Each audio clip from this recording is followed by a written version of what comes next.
was good.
Good evening, ladies and gentlemen. Welcome here to Wolf Field. My name is Dakota Haynes, the broadcaster for the Canyon County Spuds. Tonight is the third game against the Spearfish Sasquatch. We're going to send it down to the field for National Anthem, and we'll be back in just a second.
Well, good evening and welcome back here to SpudsTV. My name is Dakota Haynes, the voice of the Canyon County Spuds, alongside Santina Zito, the color commentator.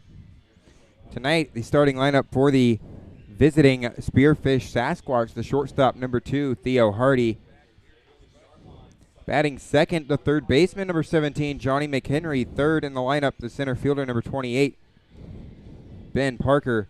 Fourth in the lineup, the right fielder, number 21, Charles McAdoo. Fifth in the lineup, the second baseman, number 24, Ryan Bachman. Sixth in the lineup, the first baseman, number 34, Matt Crossley. Seventh in the lineup for the Sasquatch, the catcher, number 27, Hayden Driggs. Eighth in the lineup, the designated hitter, number 1, Jacob Sanchez. And ninth in the lineup, rounding out the order for the Sasquatch, it's the left fielder, number 13, Joe Cacciatore.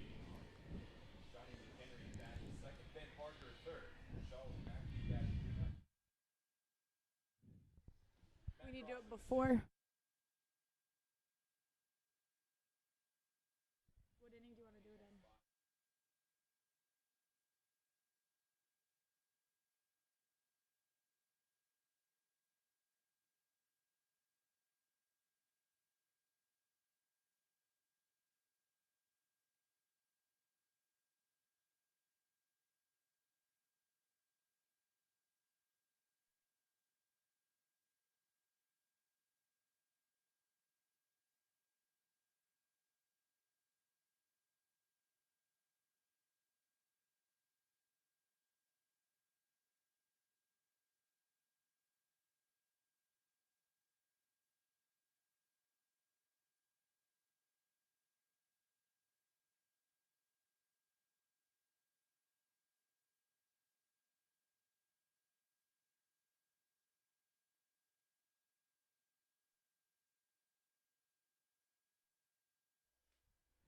Well, welcome back. We're about ready for our first pitch, and that is swung on and fouled off to the right side. 0-1. Well, tonight the Spuds are wearing the throwback jerseys, throwback to the old Caldwell Cubs. Yes, the Caldwell Cubs were a minor league baseball team that played in the Pioneer League in beautiful Caldwell, Idaho. So this rookie league affiliation was of the Chicago Cubs and played from 1964 to 1971. The Treasure Valley Cubs were champions of the Pioneer League in their first 2 seasons and were runner-up in 1966. The Cubs are an excellent role model for the teams and the Spuds' inaugural season, and therefore the Spuds will wear their throwback jerseys in honor of the winning legacy. The team is very excited. We talked to some of the players, and they really like the new Caldwell jerseys, and they hope to continue the winning tradition of baseball in Caldwell. All right, well, now fouled off, 0-2. Excuse me, 1-2. 1 ball, 2 strikes.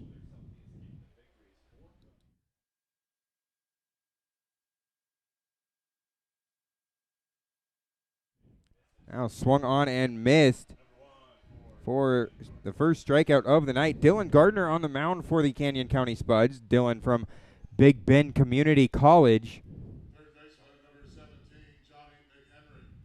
Coming into tonight,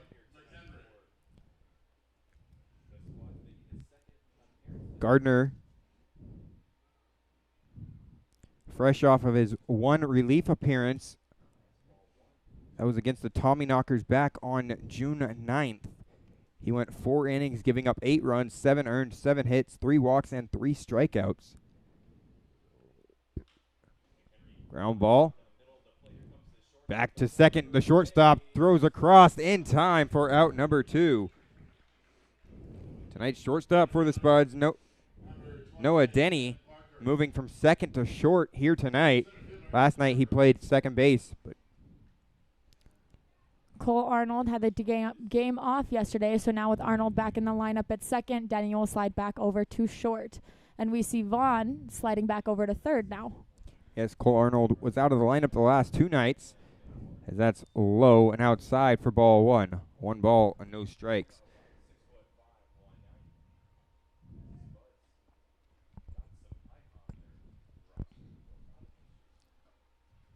And therefore a strike, 1-1. Ben Parker now at the plate for the Spuds.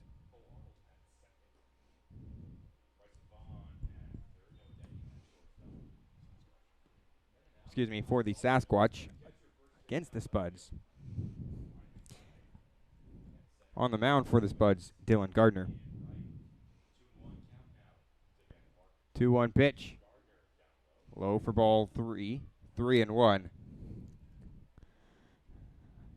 We have seen Ben Parker in center field all 3 games here at Wolf Field. 3-1 pitch from Gardner. Catches the outside corner. Now 3-2.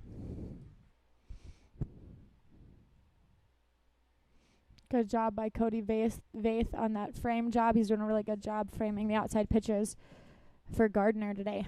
3-2 pitch. Swung on and missed for strike 3. The second strikeout of the inning. That will retire the side. We head to the bottom of the first, where it will be Ronnie McBride, Cole Arnold, and Lucas Danielewicz leading off the inning for the Cubs. We'll be back in just a little bit.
Welcome back in here to Spuds TV. Voice of the Canyon County Spuds with you, Dakota Haynes. Leading off the inning for the Spuds is going to be the center fielder, number 5, Ronnie McBride. McBride changing his number before tonight's game to number 5. The last 2 nights wearing the number 29. Takes the first pitch for ball 1. And if you notice on our scoreboard, there is a change in the Spuds name. We will be going by the Cubs tonight. Fly ball to left field. Going back is Ben Parker, and the left fielder, Joe Cacciatore, gets down for a double. A lead-off double for Ronnie McBride. Coming in to the Spuds this season with the nickname Mr. Excitement. And in the 3 games so far for the Spuds, it has been showing.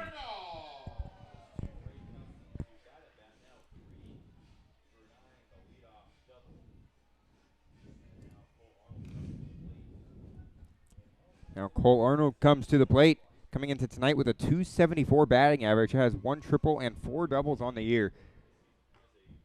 This is high and outside for ball 1. 1 ball, no strikes. Lucas Danielwick's on deck for the Spuds.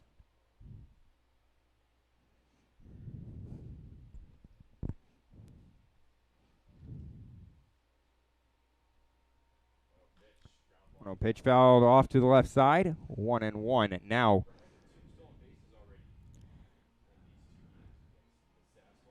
Dakota, how do you feel about the Cubs jerseys?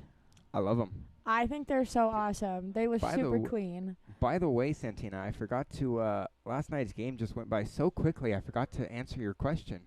Whether I love broadcasting more here at home or more on the road. What? That's a curveball in for a strike, 1-2. And what is your answer, Dakota? On the road. Because I get to see some beautiful places that I've never been to, and I get to hang out with the boys. And not to mention, the team has a family culture to it when we're on the road.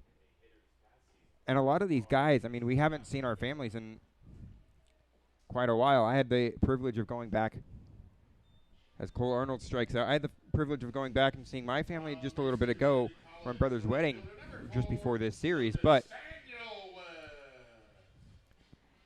I mean, some of the guys' parents and stuff have come up this week and here for Father's Day. It is Father's Day, so even before the game, we had all the Spuds dads and all the Spuds players throwing the first pitch. That was super awesome, something that the Spuds did right before this game. Well, a happy Father's Day to everyone, to all of the fathers listening to the broadcast here tonight. That's fouled off. 0-1 on Danielwick's.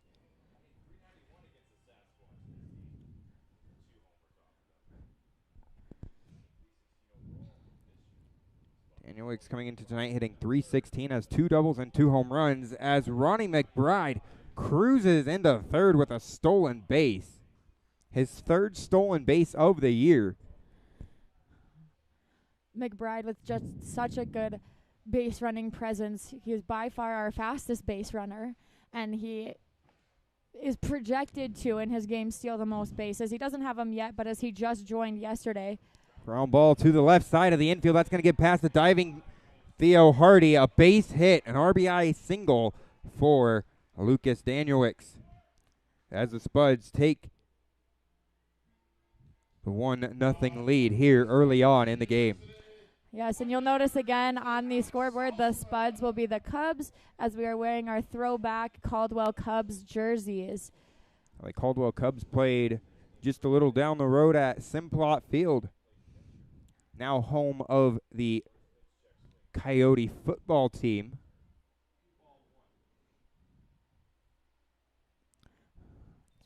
That misses for ball 1. 1 ball, no strikes to Alex Salzman.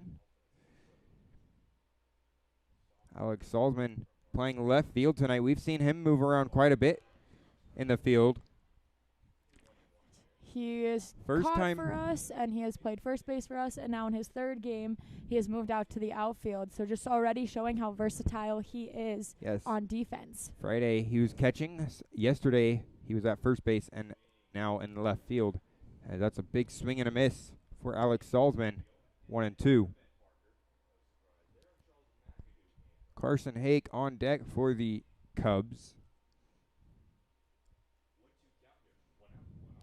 1-2 pitch on its way. Low and inside for ball 2. 2-2 now on Alex Salzman, catcher from Northwest Nazarene University.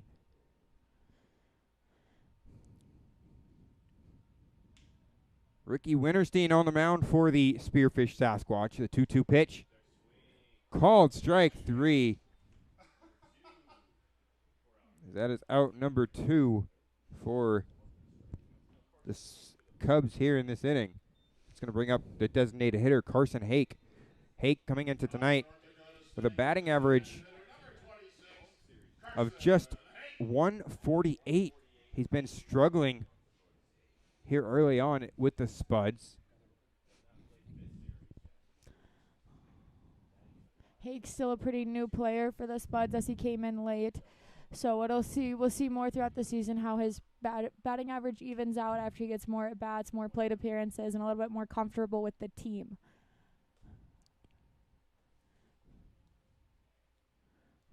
Winterstein comes set, looks over towards first. The 1-0 pitch on its way. Outside for ball 2. 2-0 now for Hake. Well, Carson Hake, he does have a home run. Carson Hake coming in late, as Santina said, due to North Dakota State making it deep in their playoff run. As that's a check swing fouled off. Now 2-1. North Dakota State went late in their playoff run, and then UWin also went late in their playoff run, so it was really exciting to watch them in the playoffs, but also excited to, once their season over, to bring them back to Caldwell. 2-1 pitch on its way. Swung on and missed. 2-2. Well, after the playoff run for NNU had happened, it was just a day later, that Friday, that the Spuds were off to Spearfish, that at midnight, Max Holtzclaw had gotten on the bus. As that is a swing and a miss for this third strikeout of the inning for the Spuds, but they do bring one run in to score. An RBI single that scores Ronnie McBride. We head to the top of the second, where it will be McAdoo, Bachman, and Crossley, for the Sasquatch.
Welcome back here to Wolf Field. First pitch there for a strike against Charles McAdoo, the right fielder for the Spearfish Sasquatch. Now fouled off, 0-2. Now McAdoo is tonight's beer batter, so the crowd here at Wolf Field getting excited. A really big crowd here tonight for Father's Day, but if McAdoo strikes out, then pub beer is half off. And now with an 0-2 count, it's very possible. 0-2 pitch. Misses for ball 1. Now 1 ball, 2 strikes on Charles McAdoo.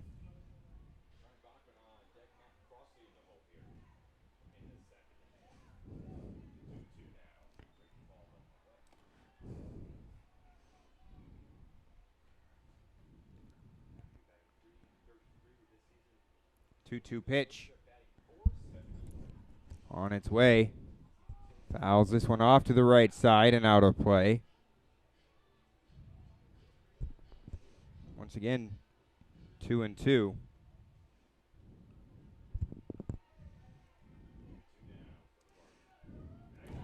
And that is the strikeout right there, as pub beer now half price here at Wolf Field.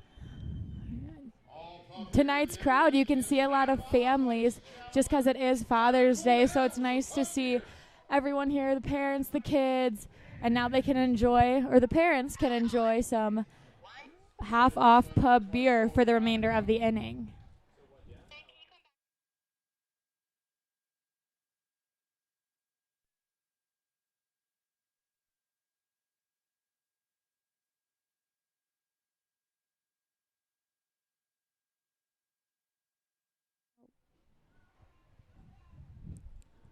One ball, no strikes on Ryan Bachman. 1-0 pitch as he ducks to avoid 2-0.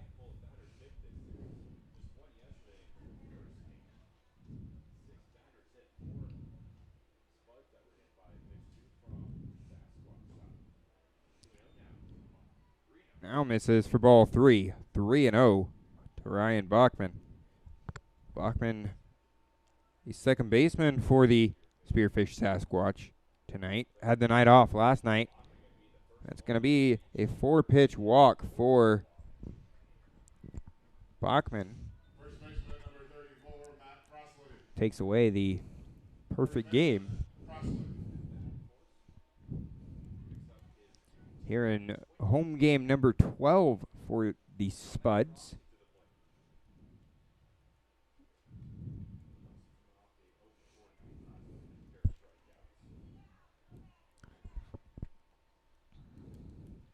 Now in this situation, runner on 1, it is a bunting situation. So we can either expect a bunt or the goal is to move the runner. But the Spuds defense here would really like a double play. Ground ball up the middle. Gardner should try to keep the ball low to produce a ground ball out.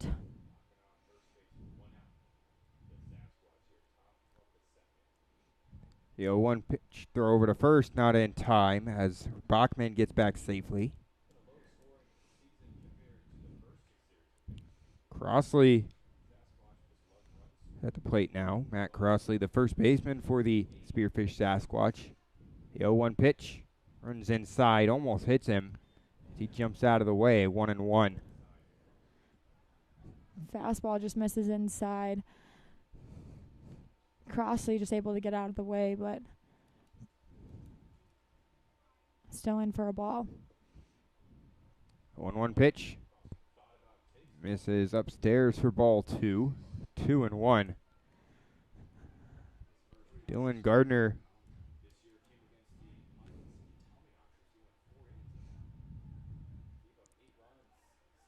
a 6'5"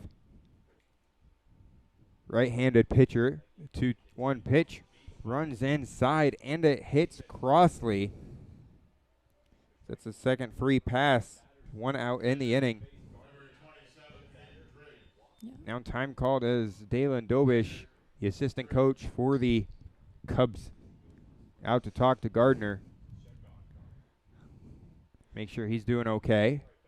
Yeah, with back-to-back free passes, it's a good time to come out, calm down your pitcher, make sure he's recollected, and just talk about what pitches are working.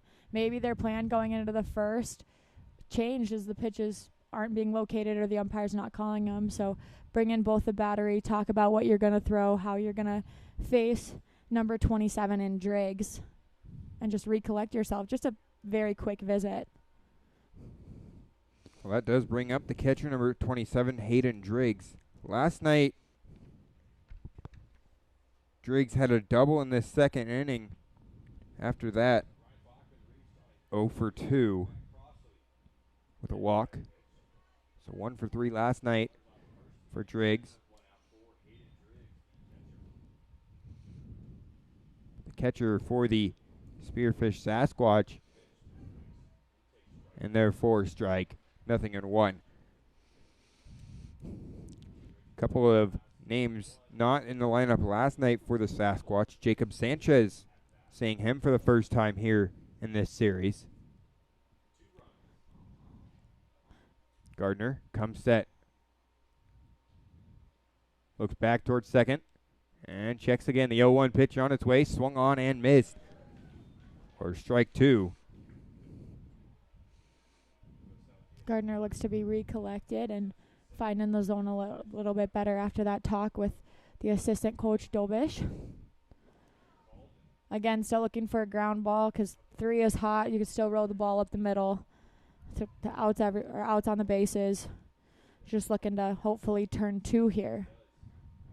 That misses low for ball 1.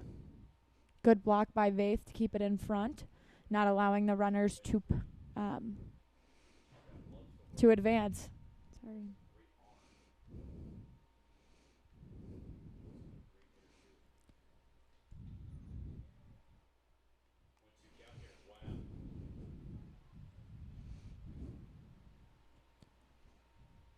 One-two pitch on its way. Smacked into right field. Drifting out into foul territory and out of play. Still 0-2 on Hayden Driggs. 1-2. Beautiful day here at Wolf Field. Not too hot as it is 88 degrees in Caldwell. Just with a little bit of wind, 11 miles per hour towards the northwest. So you do see the flag blowing a little bit out in right field, but all around a great Father's Day here at the ballpark.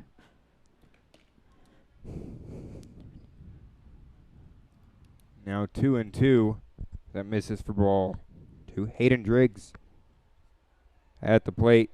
Gardner, the 2-2 pitch. Ground ball towards Cole Arnold at second. He'll turn to second for 1. Over to first in time for the double play. So just like that, Dylan Gardner gets out of trouble. We head to the bottom of the second. It's going to be Grabansky, Vaith, and Denny due up for the Cubs.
Welcome back here to Wolf Field on Spuds TV. Quick inning for the Spuds in the top of the second. A strikeout for Dylan Gardner. Fly ball to right center field. Going and going. Smashed tater for Joey Gorbanski. His third home run of the year. That's a great job by Grabanski to locate the ball in the outside corner and go with the pitch. The wind blowing back a little bit, so helping him hit it to the right center field gap. Usually Grabanski's a pull hitter, so most of his power comes to the left side. But Grabanski doing a great job getting extended on an outside pitch and just driving it over the over the right field fence. Well, let me tell you, folks, last night after the game, the Spuds spent from the time that the game ended till 12 a.m. here in Caldwell, Idaho with batting practice.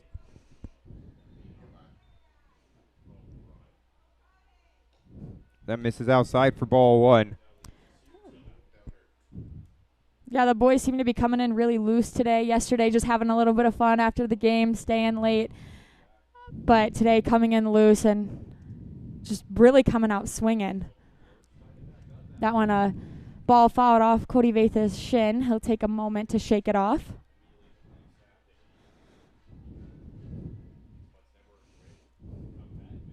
Well, even the coaches had taken some BP last night.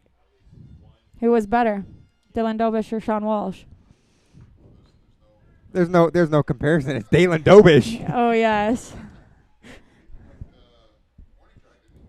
Yeah, actually, Dobish did go out to the warning track, almost had a home run. Your play-by-play announcer also had a little bit of batting practice last night. I think that should have been filmed. Is that anywhere so we can throw it up on maybe Twitter or Instagram? He couldn't get it. He couldn't get it out of the infield, so it wasn't we can filmed. give it to our social media interns, Zach and Bo, marketing interns. That'd be great. We'll see about that. I don't know. As it's 2-2 now on Cody Vath.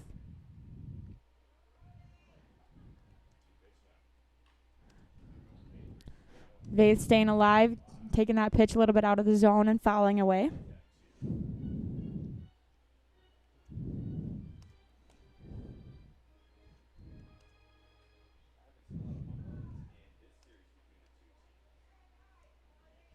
Not a lot of home runs here at Wolf Field this season. Joey Grabanski, though, just a batter ago, his third home run of the year. I believe his second here at Wolf Field. Yes. Fly ball deep to left field. Underneath of it, though, the left fielder, Joe Cacciatore, for out number one. Still good contact by Vath, driving it, just not quite deep enough. And the left fielder, Cacciatore, camped under it. But the Spuds are making contact, and the Spuds are coming out swinging, which is nice to see.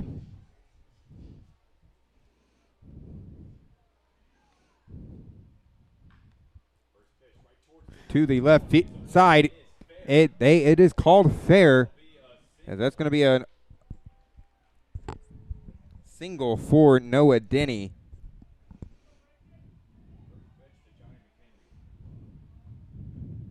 Had to get the official ruling on that play.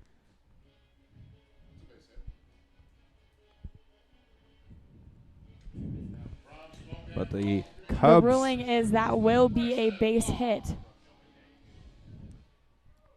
Now a lead 2-0 as a double play turn to get out of the inning, but not before Joey Grabanski goes deep to right center field. The Cubs now lead 2-0. We'll be back in just a little bit.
Welcome back here, folks.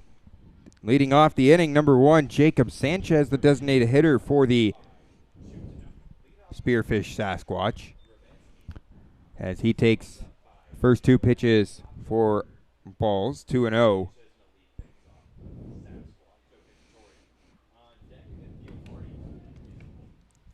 Two-0 pitch, swung on and missed. Now 2-1 to Sanchez.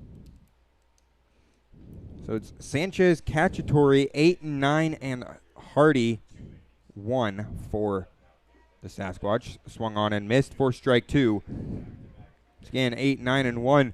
Well, here in the top of the 3rd inning, time to set the Spuds defense from left to right in the outfield.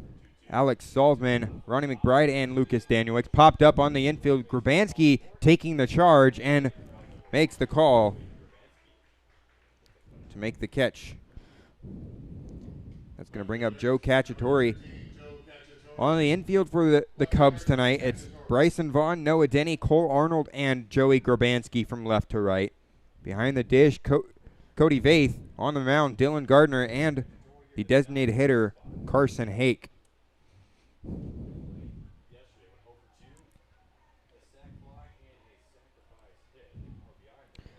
That misses for ball 1. 1 ball, no strike. Joe Cacciatore last night, 0 for 4. Popped up into foul ground. Grabanski going back, going over to the fence on the right side. Can't make the catch. Very good effort by Grabanski, as he almost had that ball, just lost it a little bit right before he went to catch it, but Grabanski hustling over to get it.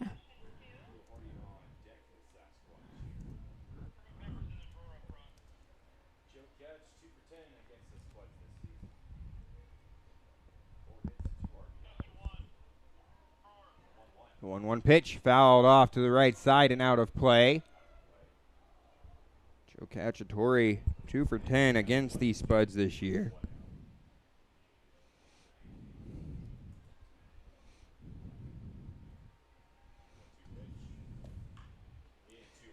Hit into right center field. That's going to get down for a base hit. Daniel wakes up with it, but a single for Joe Cacciatore moves him to 3 for 11 against the Spuds this year. Shortstop number 2, Leo Hardy. The shortstop, Hardy.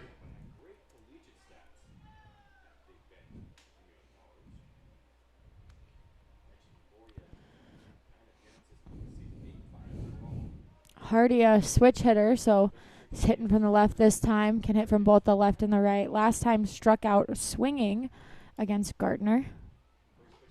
First pitch misses outside for ball 1. 1 ball, no strike.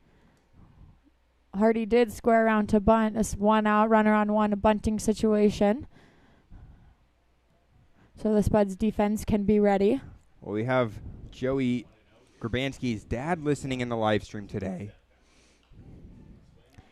Fouled off to left side and out of play. If you're a dad listening, comment your player, who you're playing for, anybody. Comment where you're listening from and who you're listening for. We love to see all the dads and listeners here on Father's Day.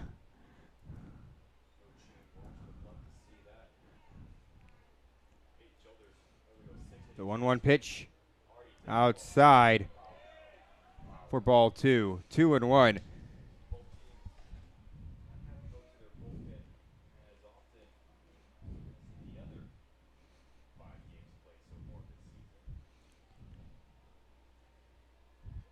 To Hardy. Gardner, the 2-1 pitch, pops up into shallow left field. Coming in is Alex Salzman, makes the catch for the second out. Third baseman number 17, Johnny McHenry. Third baseman, McHenry.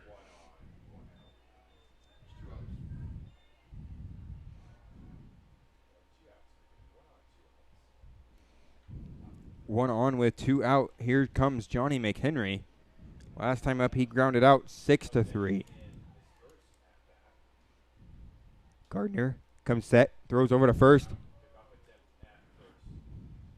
The throw just a little low. Gerbanski having to track the ball into his glove. Doesn't quite get the tag. Wasn't able to get the tag on. Gardner comes set. Runner takes a bigger lead, but it's outside for a ball. 1 ball, no strike.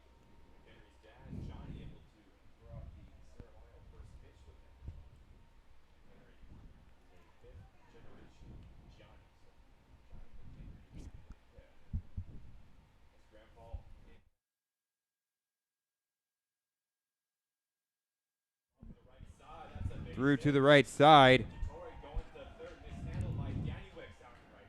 As Cacciatore gets to third off the single for Johnny McHenry. Center fielder number 28, Ben Parker. The center fielder, Parker. Danielwick's just not able to come up cleanly with that ball. He fields it, keeps it in front, but bobbles it a little bit, and that allows the runner to advance all the way to third. If that ball is picked cleanly, he either has a chance at the runner or he keeps the runner at second base.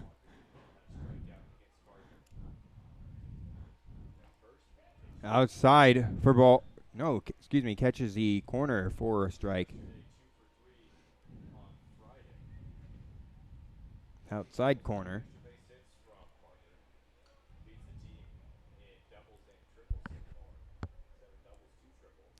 Ben Parker, last time up, he struck out. Misses for ball 1. Now the count 1-1.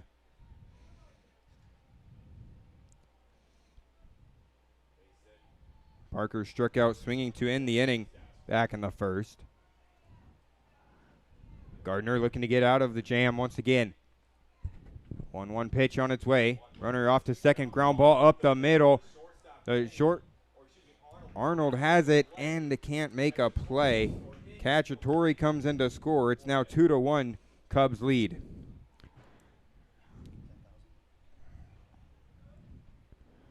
Arnold going up the middle. Good job to knock it down, but he just really does not have a play as both middle infielders went after the ball. By the time he fields it and sets his feet to throw, the runner was already at first base and the runner had already scored. But a good job to make him to keep it in the infield. Just hit too far up the middle to make a play.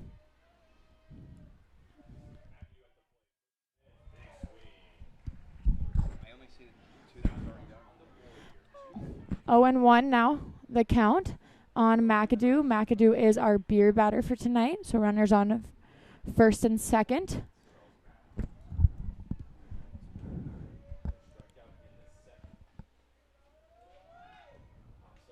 Now, 0-2 as that's fouled off.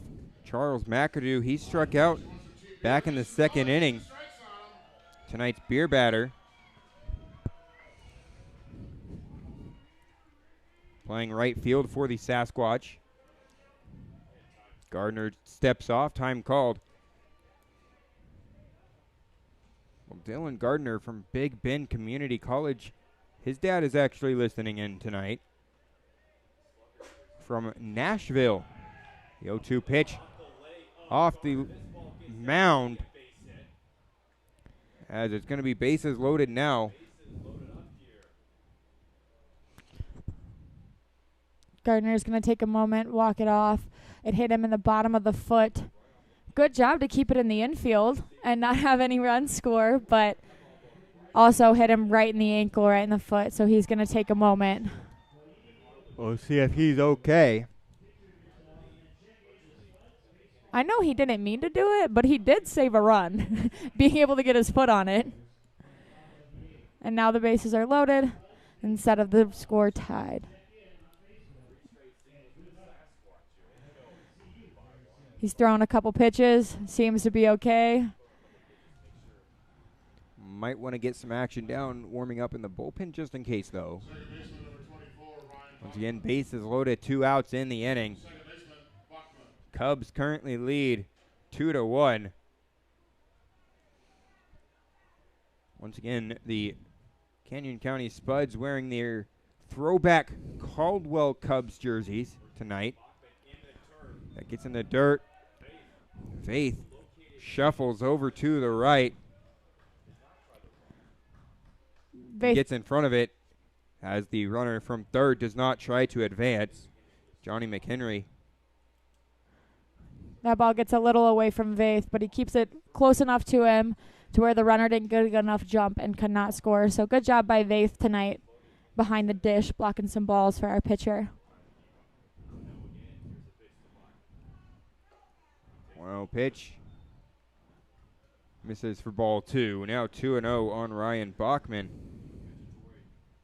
Dylan Gardner trying to get out of a jam and hold the Spuds lead 2-1. 2-1 pitch on its way. 2-0. Now swung on and missed. Now 2-1.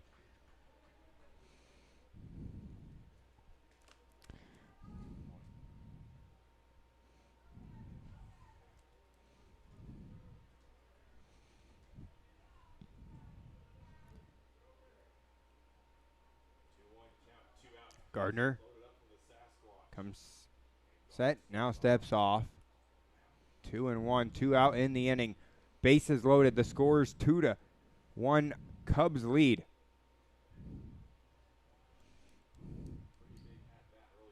The 2-1 pitch.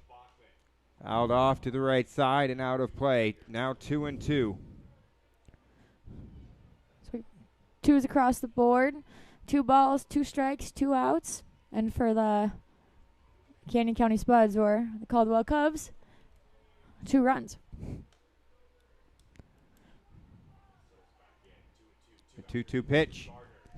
Swung on and missed, and he loses his bat. And that will end the inning. We head to the bottom of the third. When we come back, it's the top of the lineup. Ronnie McBride, Cole Arnold, and Lucas Danielewicz due up for the Spuds.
Welcome back here to Wolf Field. Leading off the inning for the Caldwell Cubs is Ronnie McBride. He had a leadoff double back in the first inning.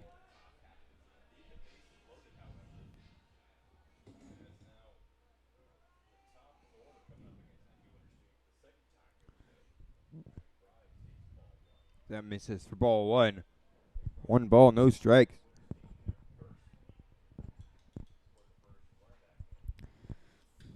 The 1-0 pitch. And there for a strike, 1-1. Now on Ronnie McBride. McBride hitting .333 coming into tonight's game with 3 doubles and 2 runs. Already tonight, proving that. 1-1 line drive into center field. That gets down for a base hit, a broken bat single for McBride, as he is 2 for 2.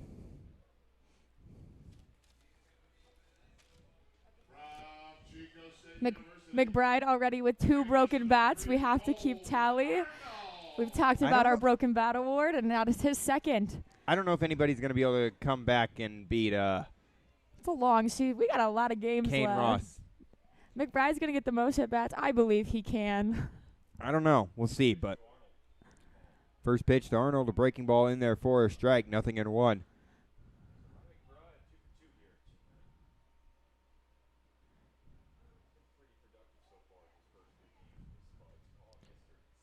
.274, 4 doubles and a triple for Cole Arnold. The throw over to first, not in time as McBride gets back safely.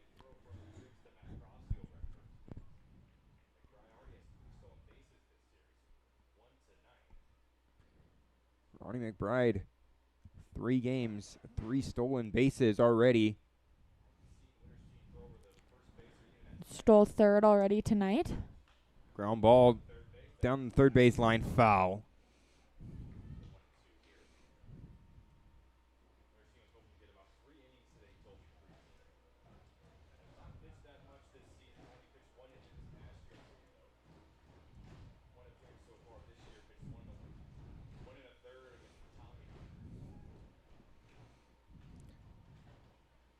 One-two pitch. Fouled off by Cole Arnold. Ricky Winterstein pitching from the third base side of the rubber as McBride heads back to first. McBride looked to be off on the pitch, so trying to get his 4th stolen base, but has to go back as the Arnold fouled off the pitch. Last year, Ronnie McBride did have 40 stolen bases with the Fremont Moo. That misses outside for ball 2. Now 2-2 on Cole Arnold.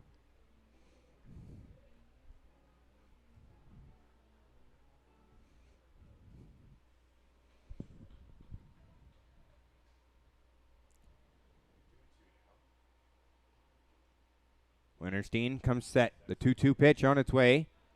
Check swing. He was going to ring him up. Called it off. Now 3-2, full count on Cole Arnold. Asadradi back behind the dish tonight. Payoff pitch on its way. Ronnie McBride off to second. And that is a called strike.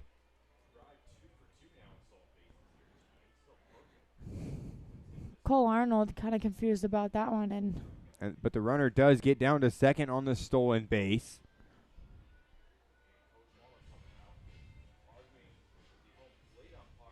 The Sasquatch head coach coming out to argue with the first base umpire. I think he's saying that the batter was too far inside and the catcher didn't have a clear lane. That would be hitter's interference or batter's interference on the steal to McBride. So they're fighting about trying to get McBride out at second or sending him back. So now both umpires will have a meeting. I think the catcher had a lane. He definitely had a lane to throw McBride out. Just a little things got mixed up, whether if it was going to be a strike, whether it was going to be a ball, but he definitely had a lane to throw or to attempt to throw McBride out.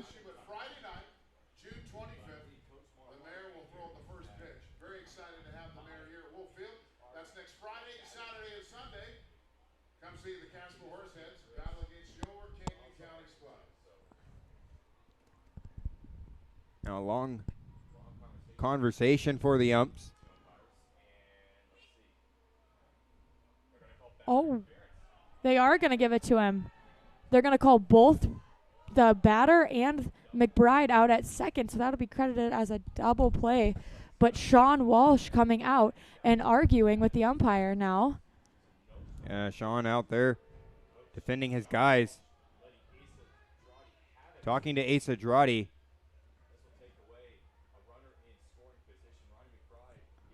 We have the first train of the night coming through.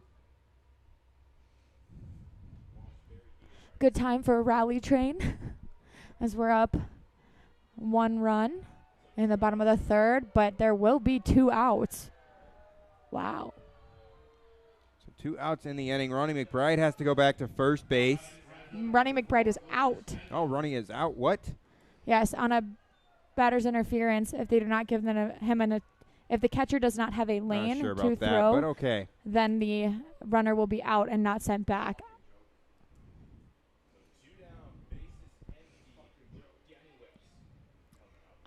I think he had a lane, but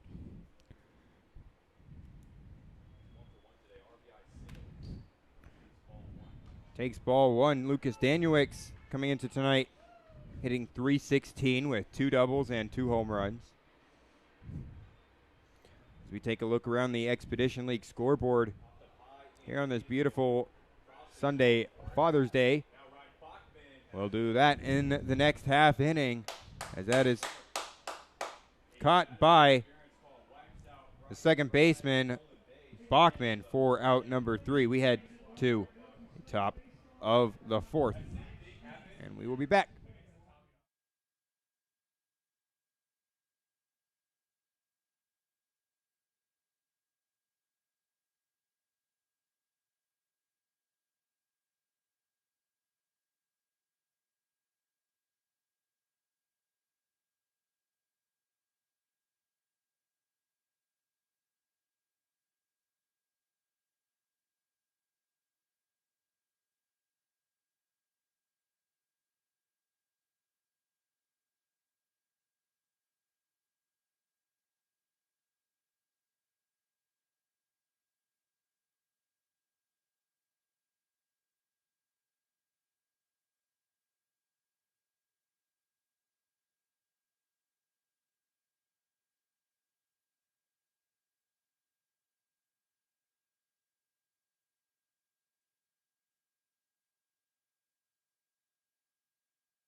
Leading off the inning for the Spearfish Sasquatch, it's going to be the first baseman, number 34, Matt Crossley.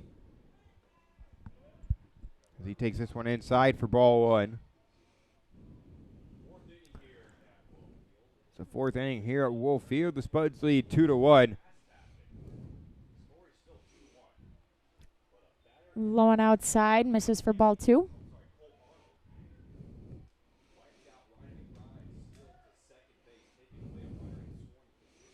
Gardner sets. Swing and a miss by Matt Crossley. 2-1.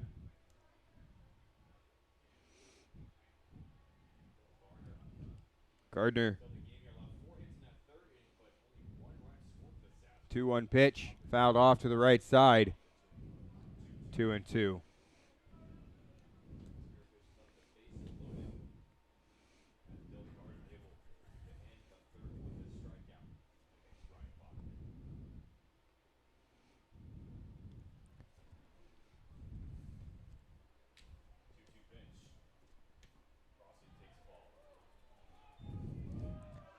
Crossley takes ball 3. 3-2.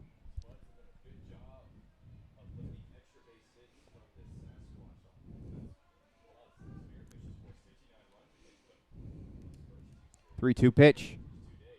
Check swing, and he is rung up for out number 1. That's the 5th punch out of the ball game for Dylan Gardner. Number 34, Crossley, not excited about that one. He kind of says something back to the umpire as he walks away. So we can see some of the frustration in these hitters and the strike zone.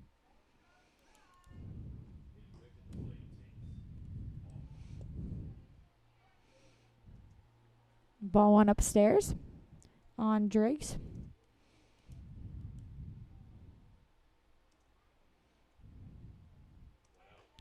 Misses in high and inside for ball 2, 2-0.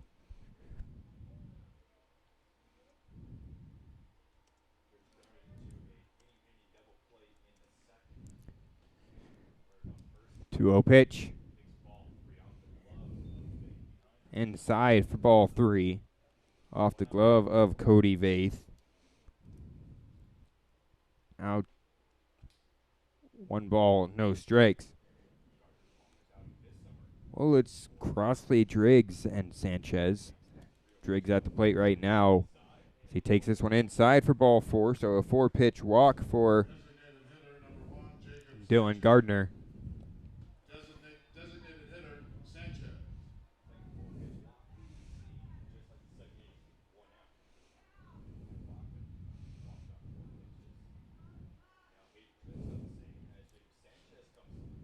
Gardner.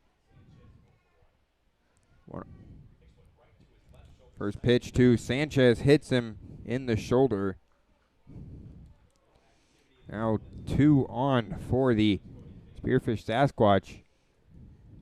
1 out in the inning. Gardner's second hit by pitch this game. He now gives up back-to-back free passes. Second time we've seen that from Dylan Gardner tonight. Right after that, he was calm and collected and was able to... Now here comes Dalen Dobich out of the Spuds dugout to talk to Dylan Gardner. We do see some movement down in the bullpen. It's going to be number 33, Noah Stevens.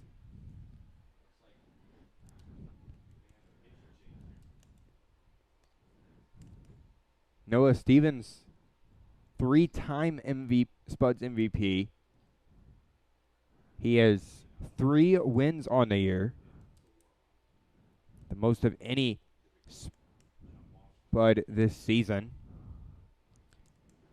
Gardner already at 70 pitches.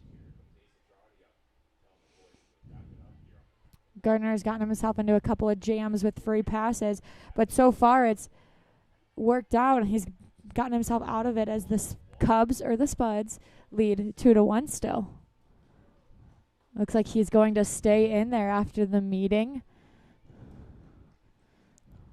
Try to finish this inning out.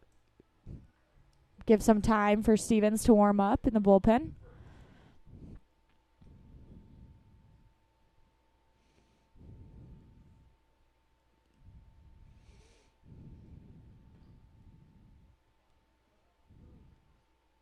Well, he's going to have to warm up. He can't throw a unwarm arm out there.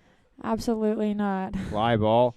Shallow right field in foul territory. Grabanski not going to make the play as it bounces over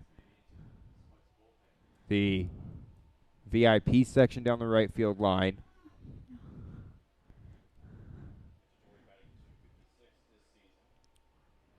Well, folks, don't forget, you can give a shout-out. So if you know anybody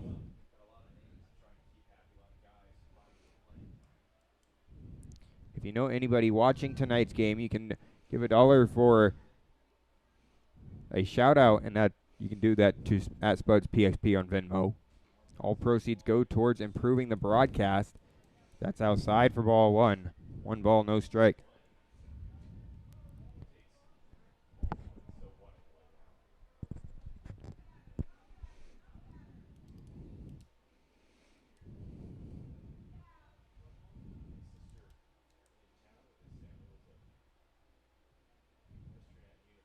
The 1-0 pitch, ground ball towards third.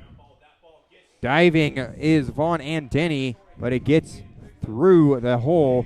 The throw to the plate not in time as Hayden Driggs comes in to score. It's a tie ball game here at Wolf Field.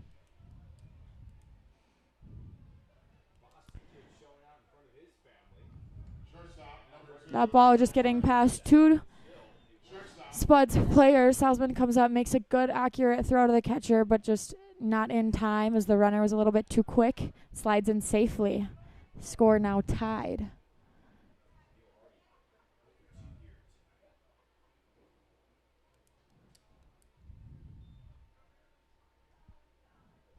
Joe Cacciatore at the plate now, the left fielder for the Sasquatch. Second time he's been up in consecutive innings.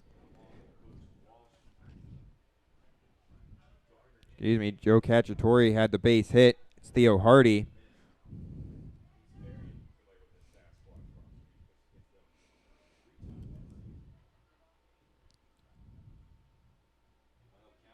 The 1-0 pitch on its way. And therefore a strike on the outside corner. 1 ball, 1 strike.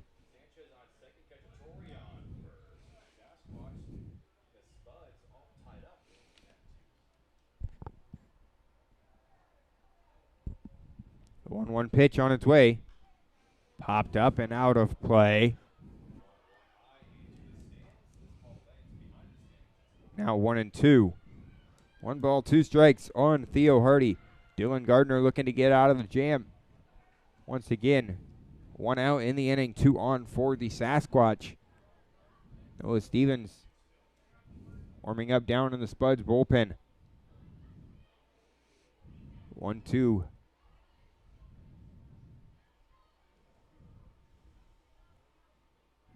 Gardner, ground ball, to Cole Arnold. He tosses it to second. And here comes the throw home. Not in time as the Sasquatch have taken the lead off of the air by Cole Arnold.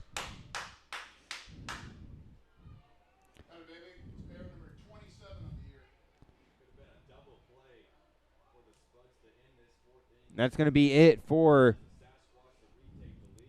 Dylan Gardner. Here comes Noah Stevens from the bullpen. I don't actually think that might not be Stevens. We'll be back anyways in just a little bit.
Welcome back here. The new pitcher for the Canyon County Spuds is Creed Jeffers. Creed coming to us from University of Colorado, Colorado Springs.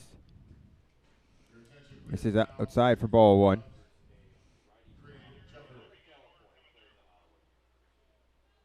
But now this next fall, he's going to Ottawa University. Jeffers, 1-0 pitch, swung on and missed. 1-1.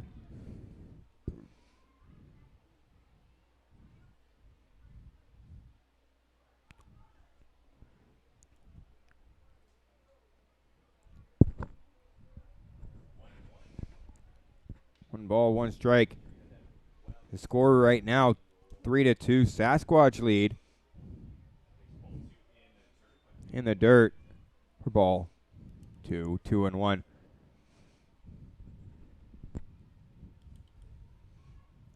Should be out of the inning. An error by Cole Arnold. Extended the inning for the Sasquatch. First error of the game for the Spuds. Catches the outside corner for strike 2. 3-2. 2-2, excuse me.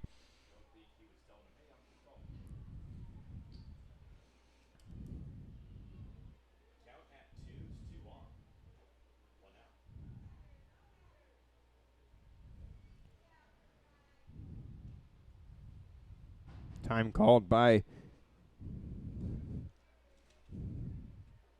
Johnny McHenry.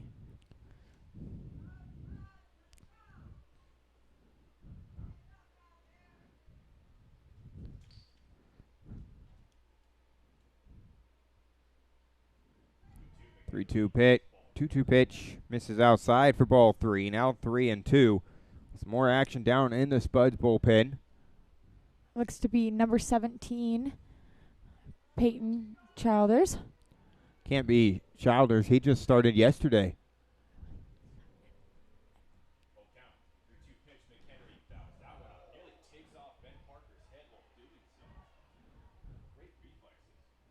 That's fouled off to the left side.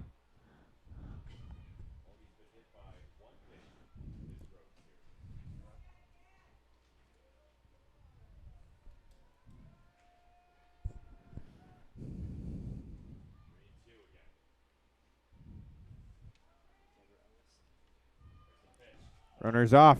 Ball 4 for Johnny McHenry. And the bases are going to be loaded now for Ben Parker, the center fielder of the Spearfish Sasquatch.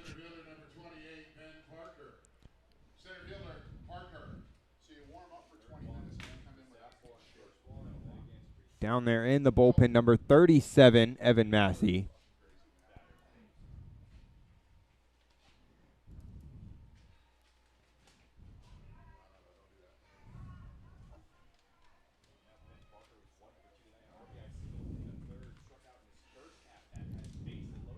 Bases loaded outside for ball 1. 1 ball, no strikes. The Sasquatch now lead 3-2.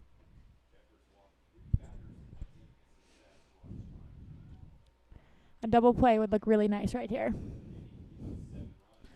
Runners everywhere. Ground ball hopefully can turn 2 somewhere on the infield. The 1-0 pitch from Jeffers. Outside for ball 2. 2-0.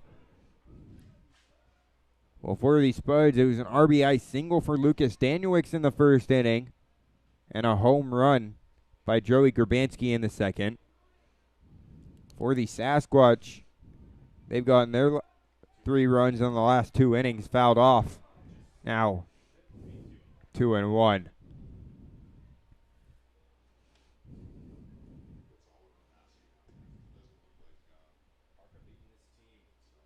It's Evan Massey down there in the bullpen.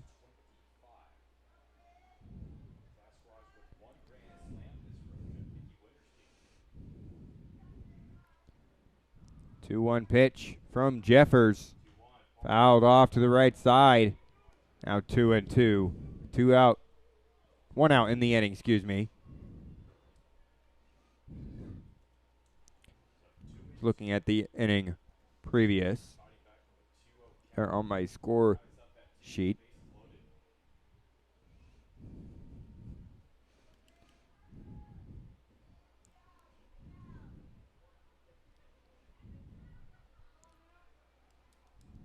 Two-two pitch from Jeffers on its way. Misses for ball 3. Now 3-2.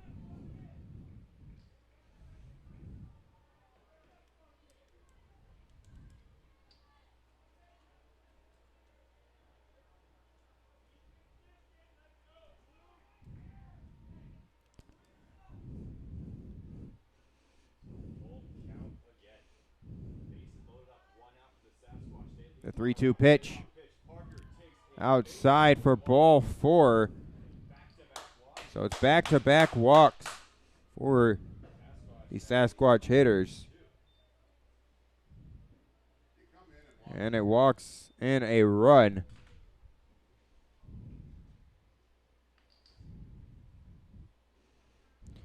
Now time called, and that's going to, looks like it's going to be it for Creed Jeffers with a man up in the bullpen and warm. We'll be right back here on SpudsTV.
Welcome back here to SpudsTV. I'm your broadcaster of the year, Dakota Haynes. The new I'm your pitcher, color commentator, Santina Zito. I will be here for our home games. the new pitcher for the Spuds is Evan Massey on the year. He has gone 2/3 of an inning. He started that game, took the loss as he gave up 6 runs, 5 earned in the first inning. So Massey out there looking to get some innings in and lower his ERA. That's fouled off to the right side, 0-1. The beer batter Charles McAdoo at the plate. The crowd getting a little bit more rowdy when McAdoo is up to plate, as if he strikes out, pub beer is half off. So a crowd here making some noise. 0-1 pitch swung on and missed. Now 0-2. Crowd getting back into it once again.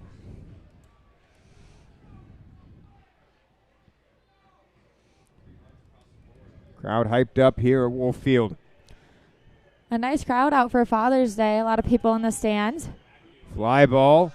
Shallow center field going back. Noah Denny coming in is Ronnie McBride. Nobody makes the play. The throw to second for 1 out. But that does bring in another run.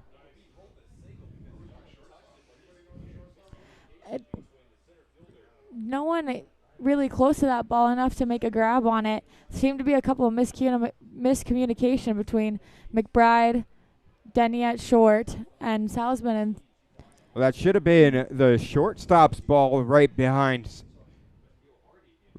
second base.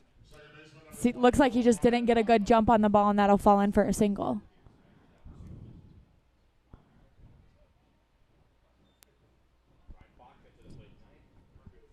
That brings up Ryan Bachman, the 9th man to the plate for the Spearfish Sasquatch in the inning, as there are 2 outs.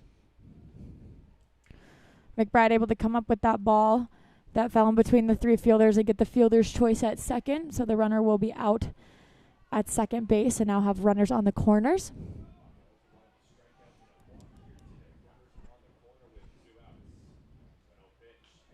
Massey, a ground ball to third. Vaughn. It's going to be an error on Bryson Vaughn. The second error for the Spuds in this half inning. McHenry comes in to score. The score now 5-2.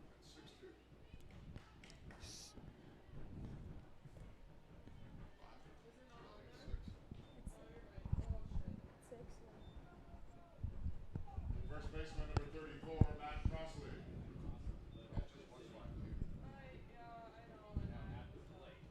Excuse me, 6-2.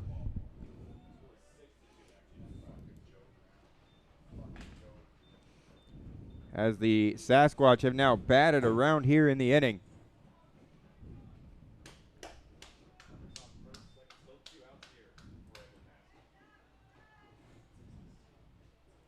A 1-0 pitch on its way. Runners off. Ground ball to Noah Denny at short. Throws across the diamond. A great dig by Joey Grabanski ends the inning as the Sasquatch have poured on 5 runs in the inning. They now lead 6-2. We head to the bottom of the 4th. The score 6-2, Sasquatch lead.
Welcome back here to SpudsTV. Leading off the inning for the Spuds is going to be the left fielder, Alex Salzman. Coming into tonight, hitting .333 in the 2 games that he's played, but 0 for 1 tonight with a strikeout back in the first inning as he pops this one up behind home plate, caught by the catcher right in front of the net. 1 out in the inning.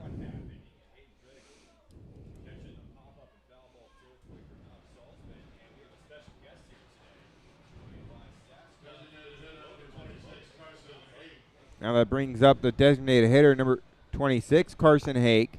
Hake 0 for 1 with a strikeout as well.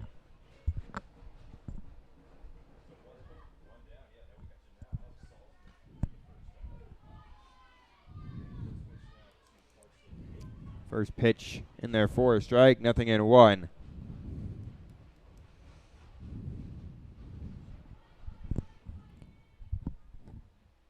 The 0-1 pitch on its way. Called a strike. I'm not sure where that hit the plate. It was low. But nothing in 2 nonetheless.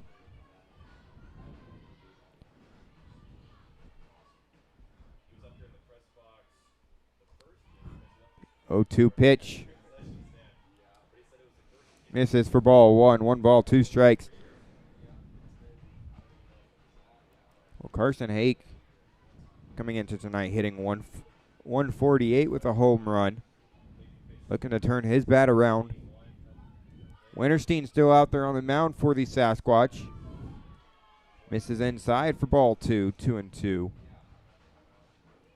Ricky Winterstein, we've seen him in right field the last 2 nights.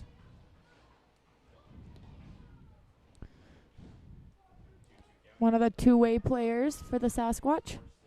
A 2-2 pitch. Outside for ball 3. 3-2.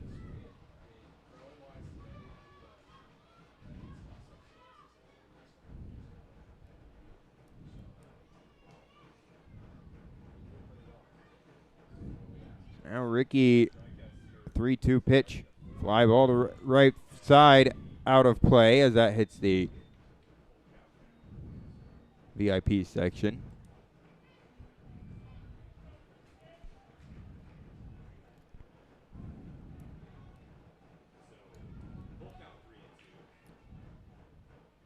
Winterstein, full count to Carson Hake. The 3-2 pitch outside for ball 4. So 1 out and a man on for the Cubs here tonight with Joey Grabanski coming to the plate. From Concordia University, first baseman number 35, Joey Grabanski. We remember in the second inning, Grabanski hitting his 3rd home run of the year over the right field fence, but there looks to be a conference on the mound now as the head coach of the Sasquatch come out. And it looks like he may make the signal for a new pitcher. And he is. We're going to be right back, folks. Don't go anywhere. We'll be back here on SpudsTV in just a little bit.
Welcome back here to Wolf Field here on SpudsTV. New man on the plate or on the mound for the Spearfish Sasquatch, Zachary Creeth. That's high and out of park. 0-1 on Joey Grabanski. Well, on this day in 1970, Orioles, Brooks Robinson got his 2000th career hit. It was a 3-run home run.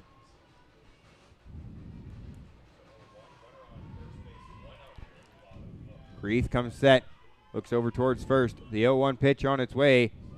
Low and outside, slider, and misses for ball one. 1 ball, 1 strike. Great time to bring up the fact about the home run in today's sports history, as Grabanski hit a home run last time up to bat, and we got a little bit of chant. Home run hitter from some of the local Little League teams coming out and watching us, so ties into the game. Fly ball into foul territory. Gets down. So that's a foul ball. Now 1-2 on Joey. As Carson Ake shuffles back towards first.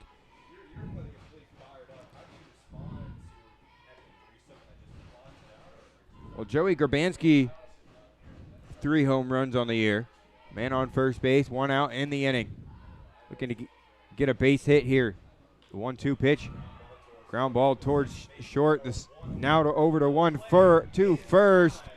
A double play to end the inning as we head to the top of the 5th now.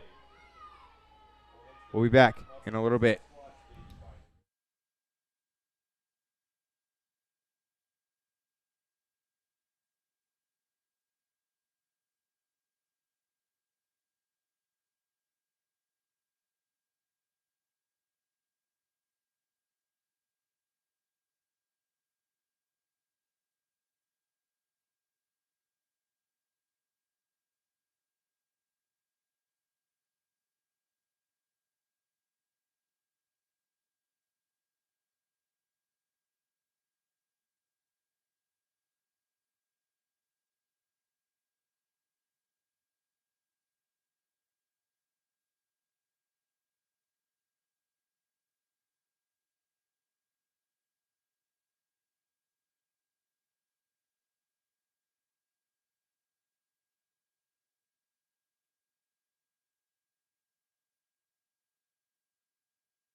Welcome back here to the top of the 5th. Leading off the inning for the Sasquatch is going to be Hayden Triggs.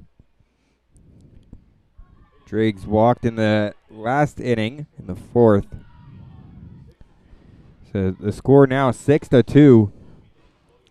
Sasquatch taking the lead in the fourth. Evan Massey still out there for the Cubs. Out off to the right side and out of play. Well, tonight the the Canyon County Spuds wearing their Caldwell Cubs jerseys. An alternate jersey, a throwback as it is throwback night here at the ballpark. Special edition jerseys out for a special day, Father's Day. For those of you who don't know or missed it in the first, the Caldwell Cubs were a minor league team that played in the Pioneer League from 1964 to 1971. And the Cubs had a very winning tradition. They won their first 2 seasons and then were runner-up in 1996.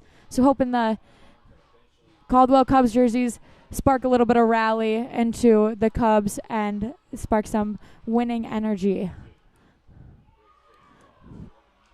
Well, at the beginning of the game, you might have heard us playing the Go Cubs Go song, but we're not from Chicago. We play here in Caldwell, Idaho at Wolf Field. But we are the Cubs tonight. 2-2 pitch. Driggs. Outside for a ball, says the umpire. Cody Vay thinking that one was a strikeout as he got up to throw it around after a strikeout with no one on, but batter will stay in for another pitch.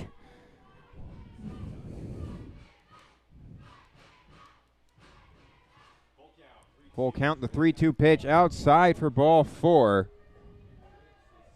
A lead-off walk for Hayden Driggs. The second walk of the night for Driggs.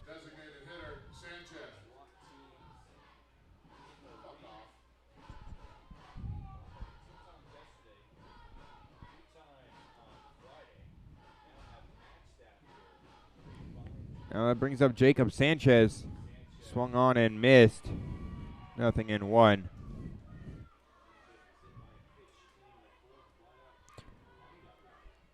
Well, here in the top of the 5th, our score 6-2, Sasquatch.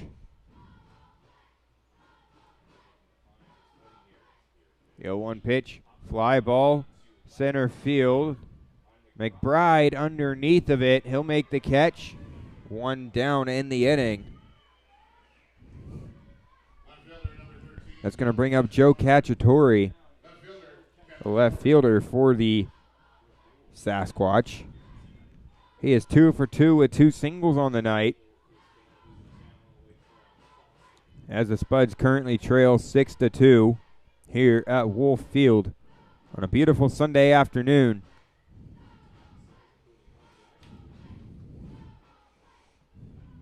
.90 degrees the temperature right now.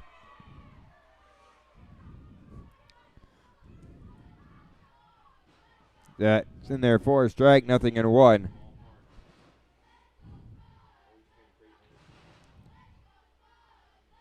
Massey looks towards first. The throw home. Low and inside for ball 1.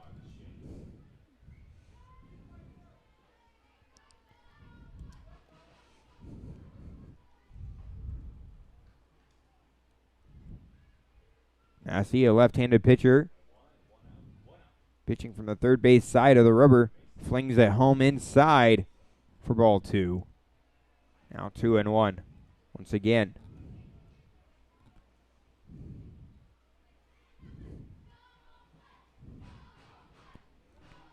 Runner on first, 1 out in the inning.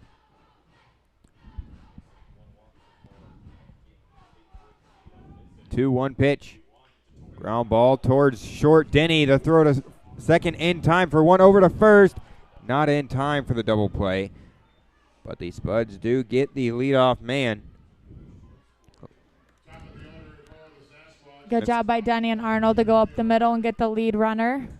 Keeps a runner out of scoring position for the Sasquatch.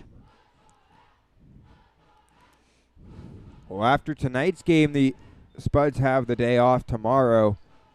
And then it's a trip down to Casper to go against the Horseheads.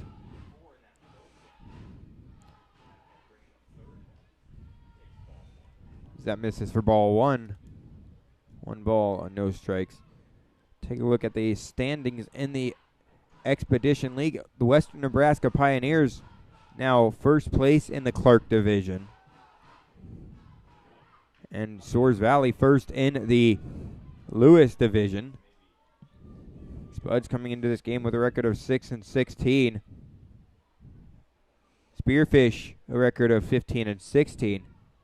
Spuds looking to pick up their 7th win. Sasquatch looking to pick up their 16th.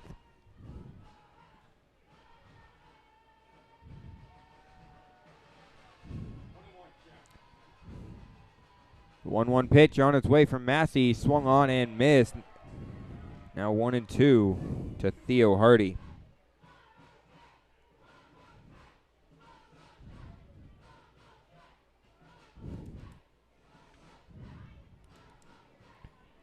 Massey, tall left-handed pitcher, stands in there at 6'7". The 1-2 pitch, way outside for ball 2. Now 2-2. Theo Hart. Cacciatore was off to second before the pitch.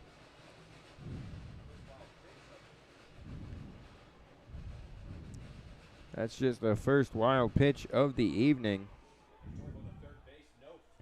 Cacciatore over to third.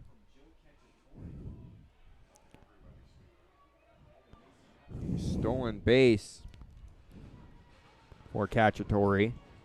His first of the night. 2-2 pitch on its way. Line drive into center field. That's going to get down in front of Ronnie McBride, as that's an RBI single for Theo Hardy. Good hustle. Way to sleep out there, Tanner. Now 7-2.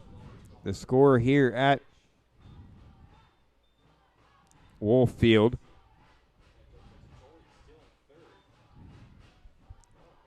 McHenry now coming to the plate. A switch hitter. Has no throw from Cody Vaith. A stolen base for Theo Hardy. The second stolen base in the inning for the Spearfish Sasquatch. Vaith not even attempting to throw as no one was covering. The middle infielders, looks like everyone on the Spuds are kind of sleeping out here in the top of the 5th. Ground ball towards short. Denny up with it. A dart across the diamond in time for out number 3. We head to the bottom of the 5th. The Spuds have some action to do to get back in this ball game. Currently trailing 7-2. We'll be back in a little bit.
Bottom of the 5th.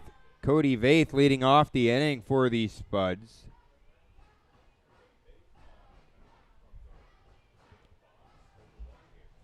Takes the first pitch for a ball. 1 ball, no strikes.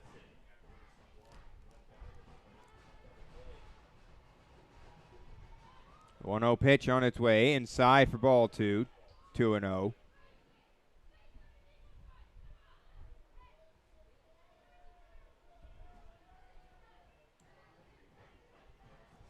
Now 2-0 to Cody Vaith leading off the inning. Catcher for the Spuds here tonight. So it's Vaith, Denny, and Vaughn. 7, 8, and 9 due up here in the inning for the Spuds.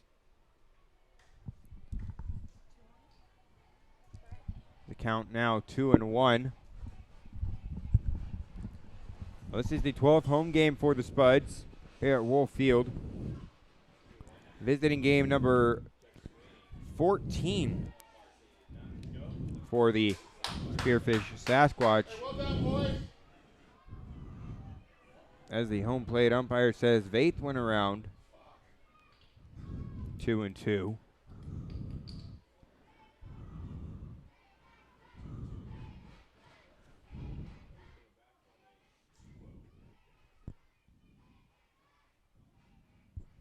Now time called at the plate.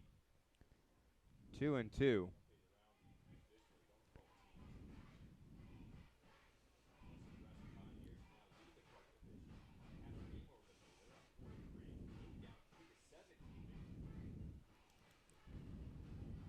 Two pitch from Ricky Winterstein. No, Zachary Creeth, excuse me. Ground ball to third. Throw over in time. Now 1 out in the inning.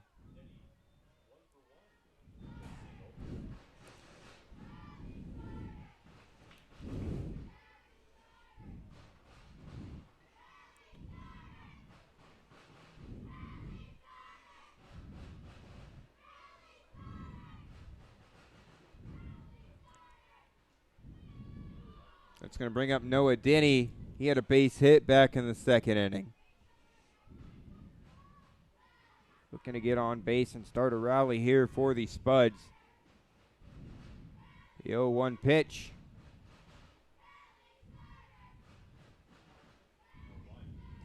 Swung on and missed.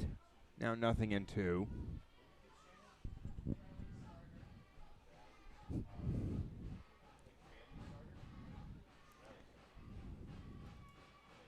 Action down in the Spuds bullpen.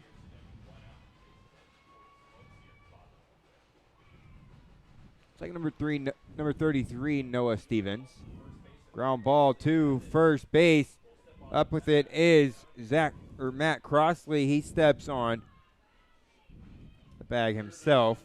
2 outs in the inning for the Spuds. That's going to bring up number 1, Bryson Vaughn.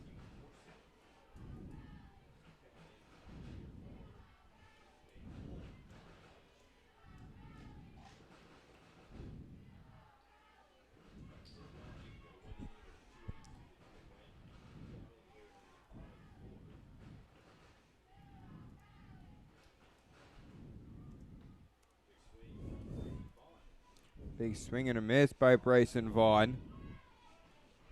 0-1.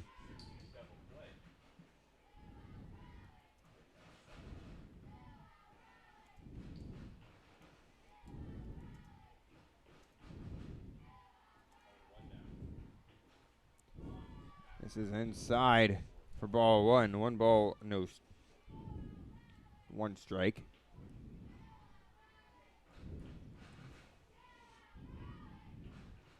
McBride on deck for the Spuds.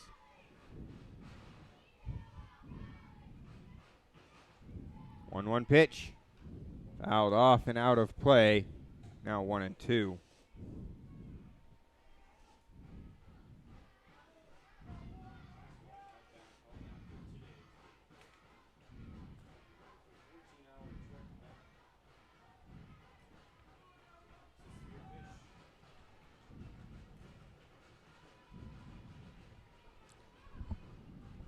The 1-2 pitch on its way from Creeth.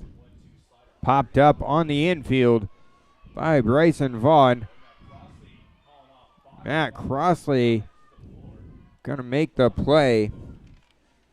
And that will end the inning. We head to the top of the 6th.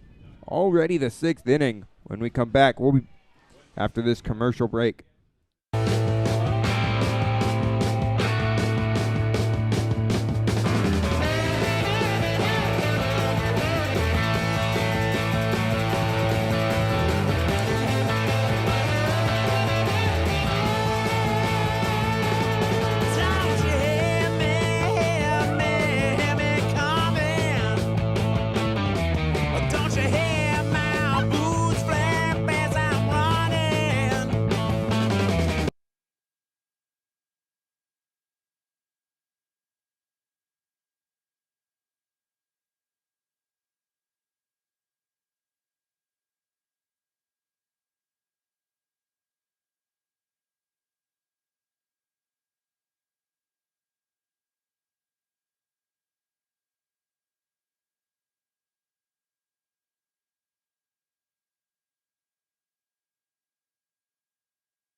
New pitcher for the Canyon County Spuds, number 21, Joe Ely, Northwest Nazarene. He pitched just the other night. From Northwest Nazarene University, number 21, Joe Ely. And leading off with the Sasquatch. The other night, Joe went an inning, giving up a run, 2 hits, 1 walk. He struck out a guy and faced 7 batters. That was on June 18th against the Sasquatch. It was a game in which the Spuds lost by a score of 6-5. First game of this series.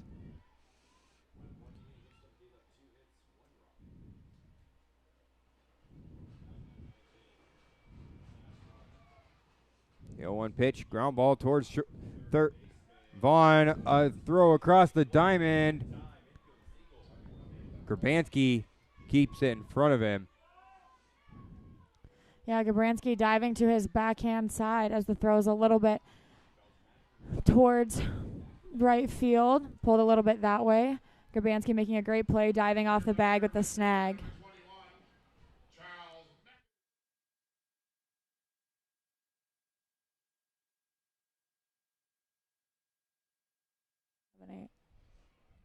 It's 7. You have 7 too, right?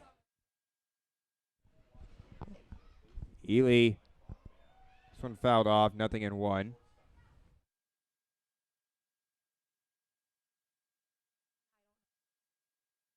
Something that we can control.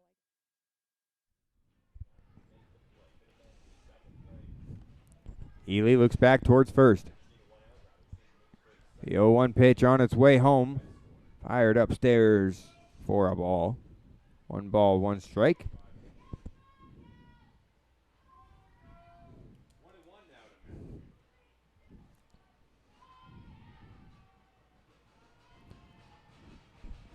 Three errors by the Spuds here tonight. And Parker off to second to throw down. A great throw, but he's called safe. Now time called. Sean Walsh going to go out and talk to Garrett Forsyth out there.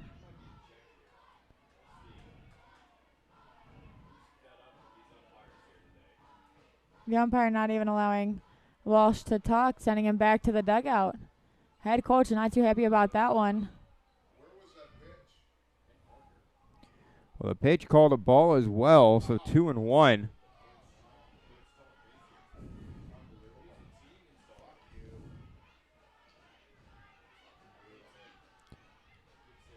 Two balls, one strike. Ely fires home. Inside for ball 3. 3-1 to Charles McAdoo, tonight's beer batter.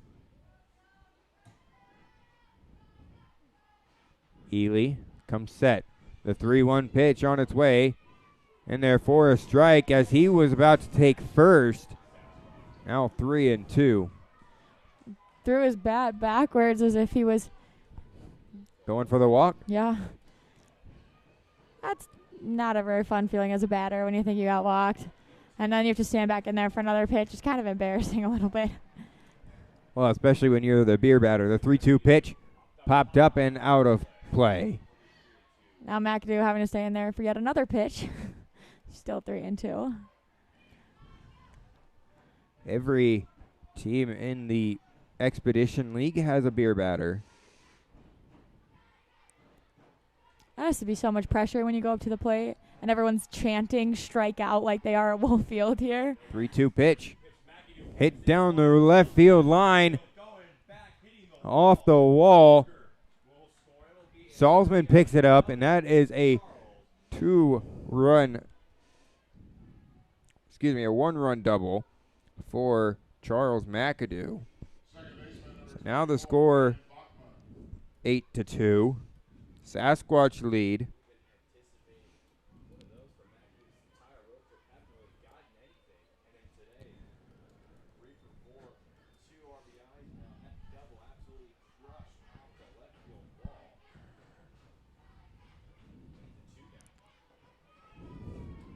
And their breaking ball in there for a strike on Ryan Bachman. 0-1.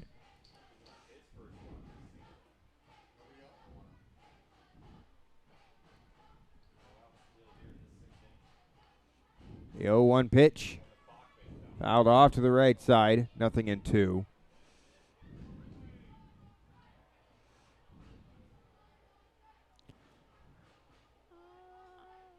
The Spuds, with a little bit of action down in their bullpen, seem to have a constant stream of action down there this whole game, or through the 6 innings. The 0-2 pitch. Misses inside for ball 1. 1 ball, 2 strikes.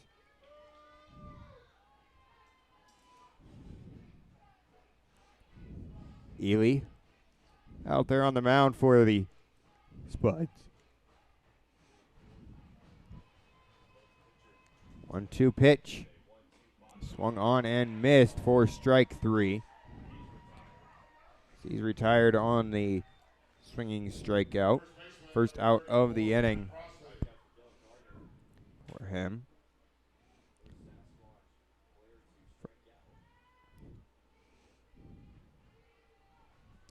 That's the first strikeout by Spuds pitchers since the 4th.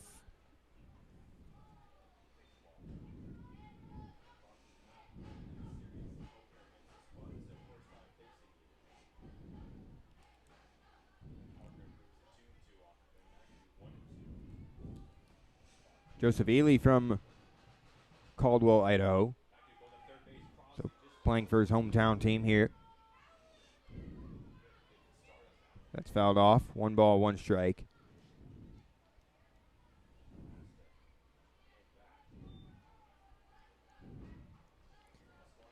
Eight to 2 the score here at Wolf Field. 1 out in the inning. Matt Crossley at the plate. The 0-1 pitch. Grounded down to the third baseman. Vaughn across the diamond. A dart in time to get Matt Crossley. Second out of the inning. McAdoo on the play, waits until Vaughn makes the throw, and then we'll take third base. So now we have a runner at 3 with 2 outs.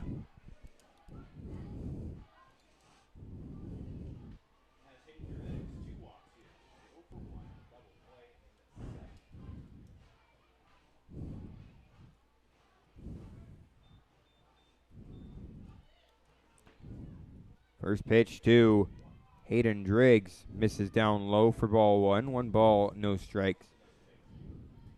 So runner on third, 2 outs in the inning. 8-2 the score. Sasquatch lead.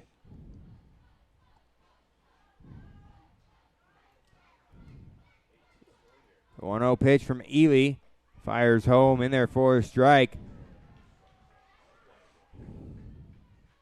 1-1.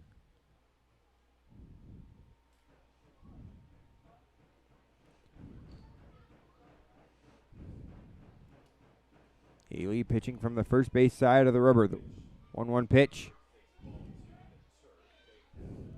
Misses in the turf. Ball 2. 2-1 to Driggs. Cody Vaith behind the plate tonight doing a really good job blocking balls and keeping them in front of him to not allow runners to advance. The 2-1 pitch, called a strike. Now 2-2 with a runner on third. 8-2 the score. 2 outs in the inning.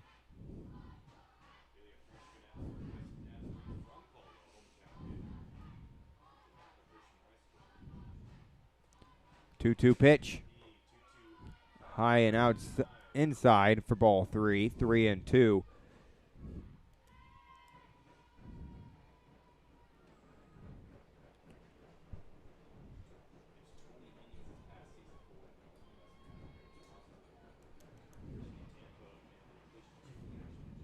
Three-two pitch. Misses low for ball 4, so it's going to be runners on the corners for the Sasquatch here with Jacob Sanchez coming to the plate.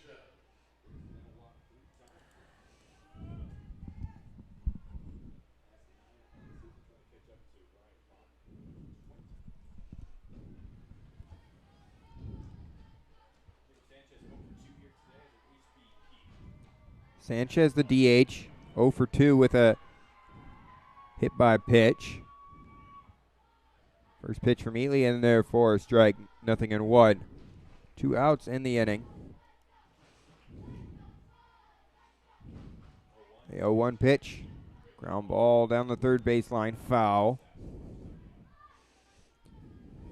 Well, fans, you can follow us on social media, on Twitter at SpudsBaseball, on Instagram at SpudsBaseball, YouTube and TikTok at SpudsBaseball as well. And then on Facebook, it's actually at SpudsBaseball Club. As Sanchez takes his second hit by pitch tonight here in the 6th inning.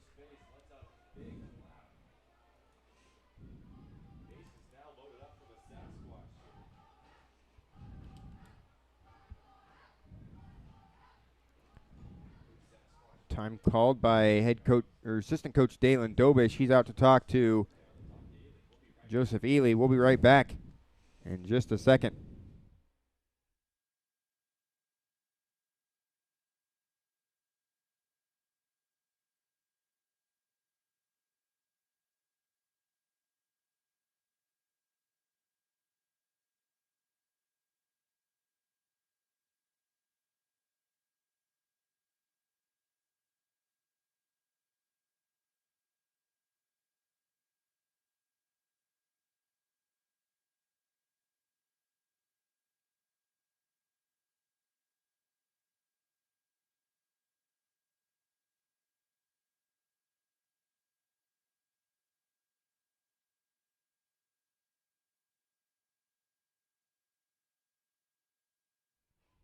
Welcome back here to Wolf Field. Ground ball down the third baseline, foul. Joe Cacciatore, 2 for 3 on the night. 2 base hits and a fielder's choice.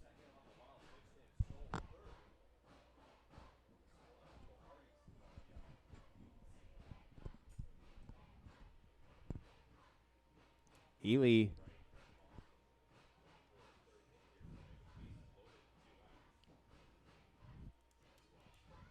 the 0-1 pitch. Fouled off to the right side, 0-1.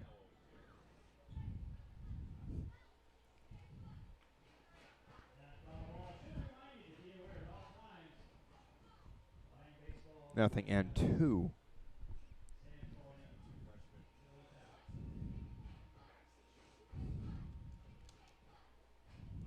Ely comes set once again. The 0-2 pitch on its way. Ground ball towards short. Vaughn takes it, the charge. The throw across the diamond in time. A great play by Bryson Vaughn. And that ends the half of the inning. We head to the bottom of the sixth. It's the top of the order. McBride, Arnold, and Danielewicz due up.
Leading off the inning for the Canyon County Spuds here in the bottom of the sixth inning, it's going to be number 5, Ronnie McBride. Coming into tonight hitting .333. He has a single and a double here on the night. Well, time for a little bit of Spuds trivia. Who leads these Canyon County Spuds in RBIs? Is it Joey Grabansky? Is it Zach Tollerman? Or is it Cameron Grant? We'll give you guys a little bit of time to answer the question in the chat on YouTube. The 0-1 pitch to McBride. It's called a strike, 0-2.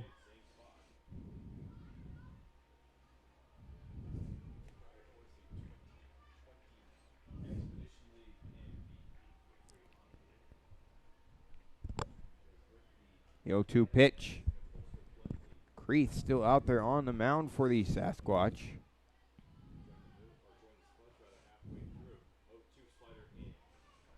Slider inside for ball 1.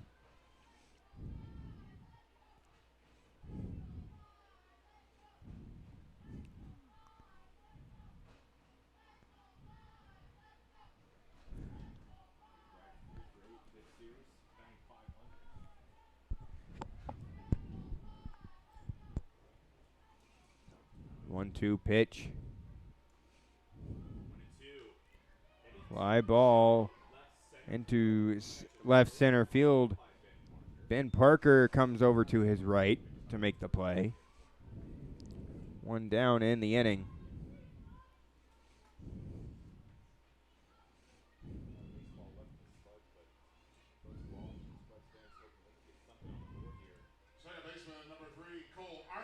It's going to bring up the second baseman, Cole Arnold, 0 for 2 on the day with 2 strikeouts.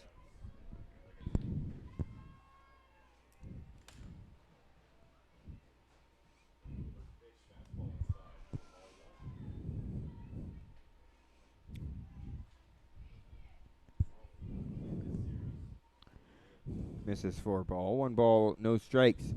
Cole Arnold coming into tonight hitting .274. 1-0 pitch. It's smacked into center field. Going back to the warning track right in front of it is Ben Parker for out number 2. Solid contact with that ball, just not enough power to get it out past Parker going back. Right fielder number 4, Lucas Daniel.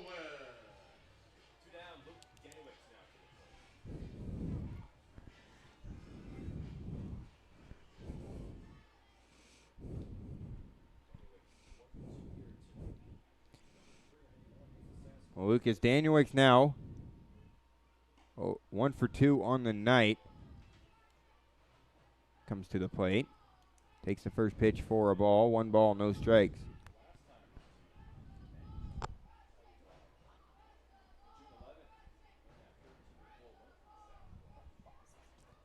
Go ahead and give some time to a couple other people to answer the question, and then we'll tell you the answer. That misses for ball 2, 2-0. The question, if you missed it, was who leads the Canyon County Spuds and RBIs? Is it A, Joey Grabansky, B, Zach Tollerman, or C, Cameron Grant? Or I'll throw another one in there for you. D, Lucas Danielwick. Santina Zito. Or is it D, Santina Zito? You haven't played in a game. Maybe by the end of the summer, Dakota and I will get one I bought. Not a chance. After what I did last night, not a chance. I can show off some of my softball skills in batting 2-1 practice. pitch. Ground ball right towards second base. Bachman throws over to first in time for out number 3. We head to the top of the 7th. The Sasquatch lead 8-2.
Welcome back here to the 7th inning. New pitcher for the Spuds. It's going to be Noah Stevens.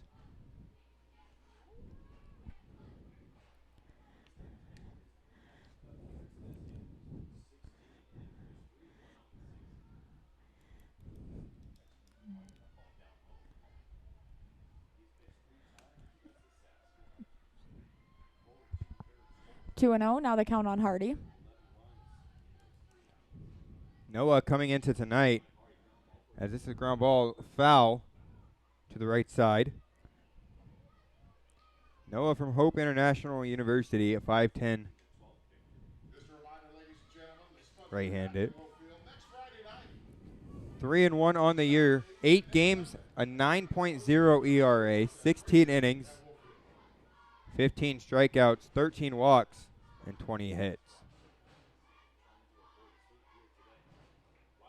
Last time he pitched was on June 17th against the Sabre Dogs. He went 2 innings, gave up 5 runs, 5 earned, 4 hits, and 2 walks.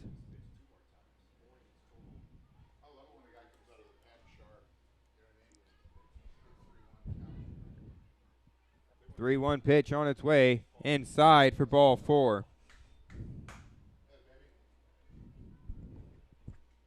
Third baseman number 17, Johnny McHenry. I've never talked about it, but I've never really said, hey, you got to come in, you know what I mean, ready to go.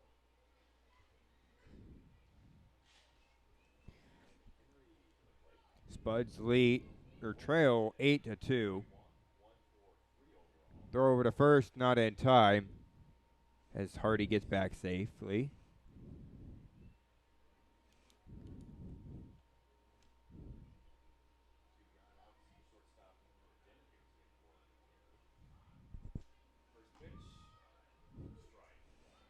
Outside for ball 1.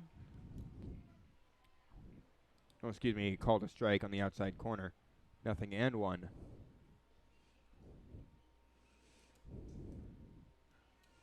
It's about the same spot that the umpire's been calling balls all night. The 0-1 pitch. This is inside for ball 1 now. The count 1-1.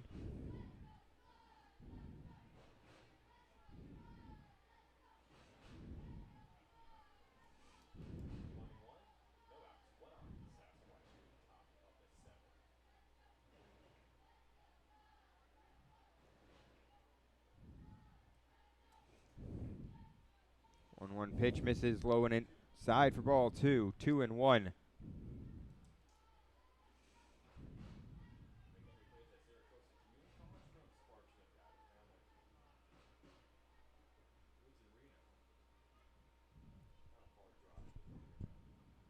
Now the 2-1 pitch. Ground ball down the first baseline, foul.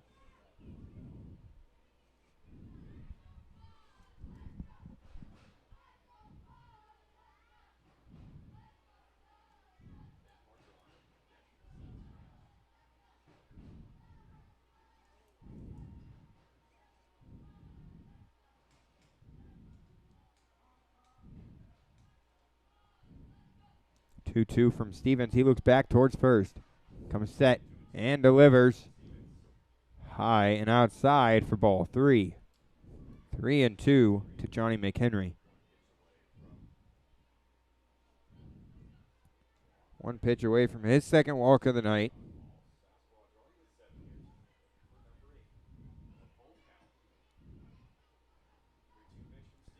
Swung on and missed. The throw down to second.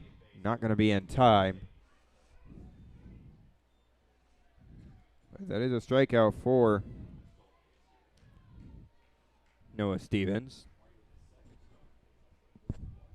Center fielder number 28, Ben Parker.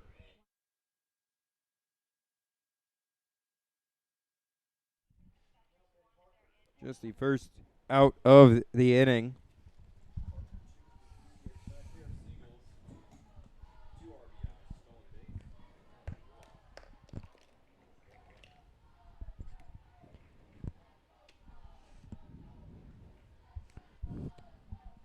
Stevens comes set. Outside corner for a strike. Now 0-1.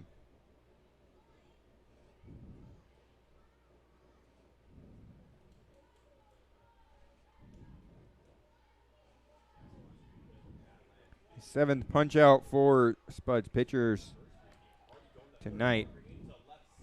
Into left center field, gets down in front of Alex Salzman.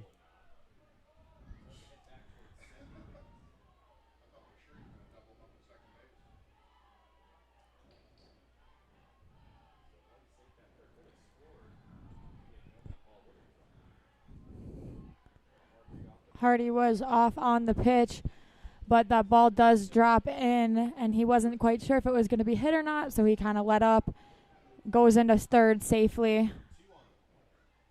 Probably could have scored if he would have kept going, but... Hit. You mean caught? Yeah, if it got caught, yeah. The Theo Hardy could have kept going if he would have just gone in and looked at it, but he was a little bit confused.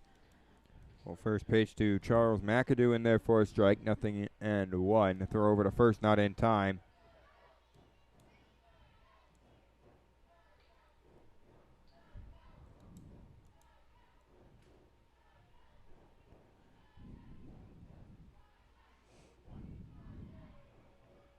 The 0-1 pitch.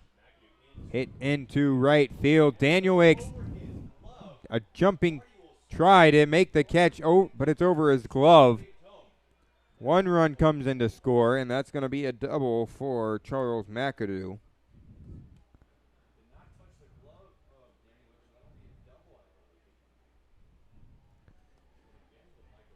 Second baseman number 24, Ryan Bachman. That's going to bring in Ryan Bachman. Some more action in the Spuds bullpen. It looks like a left-hander. That's number 29, Blake McFadden. McFadden, one of our pitchers out of NNU. He will only be pitching here at home. That's in there for a strike. 0-1.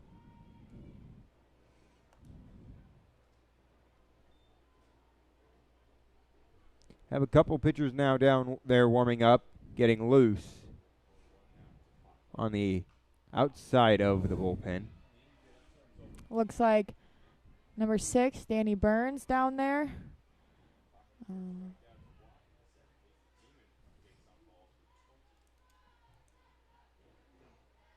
Position players getting loose. Looks like there's going to be a couple changes maybe here in this next inning. A couple of subs.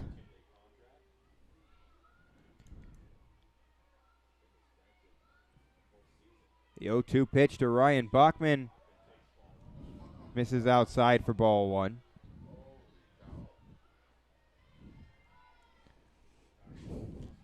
One ball, 2 strikes, the count to Bachman. What?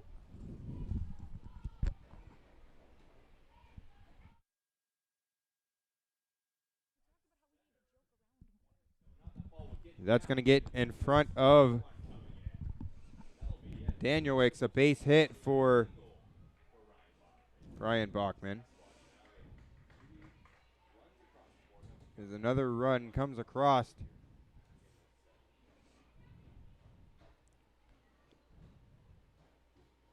Three runs in the inning.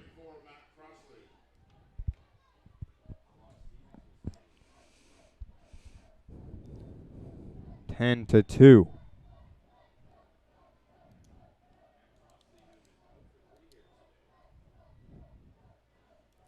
Stevens looks back towards first. Swung on and missed. Throw down to first. Not in time as Bachman gets back safely. Nonetheless, a great throw by Cody Vaith. Vaith a little frustrated. Thought he got him. Jumped up all excited out of his crouch and a throw.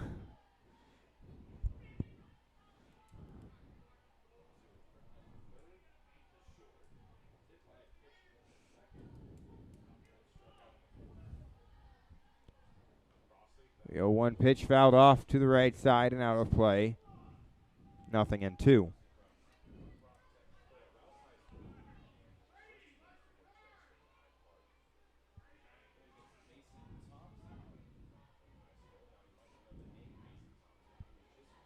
Stevens looks over towards first. The 0-2 pitch. Called strike 3. And Crossley not happy as he has some words for You sprung him up.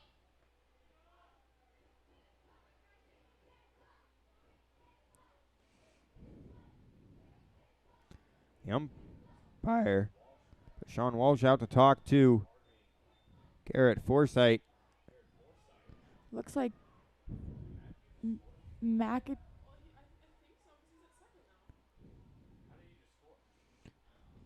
Looks like That's on a balk, I'm guessing. Wow, these guys are just fucking. we have a little confusion here on the field as now there's a runner on second and McAdoo came in maybe to score.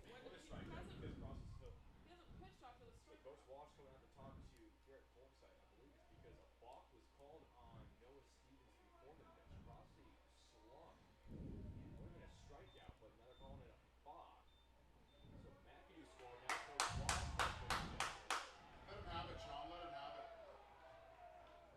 it. So now looks what happened is there was a balk called on Noah Stevens before the pitch. The batter will stay in the box as the runners will advance, and our head coach Sean Walsh just got thrown out of the game as he is sent back to the dugout.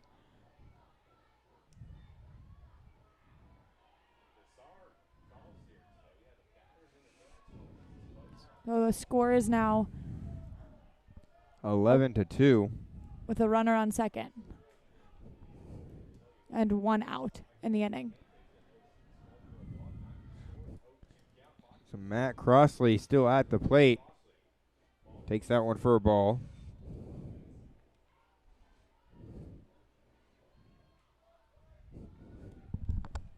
Doesn't the pitch count as a ball though? Is it 2-2?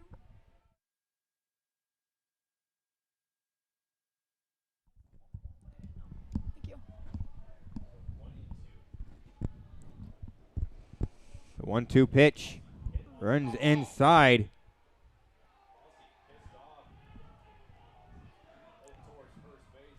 It hits Matt Crossley.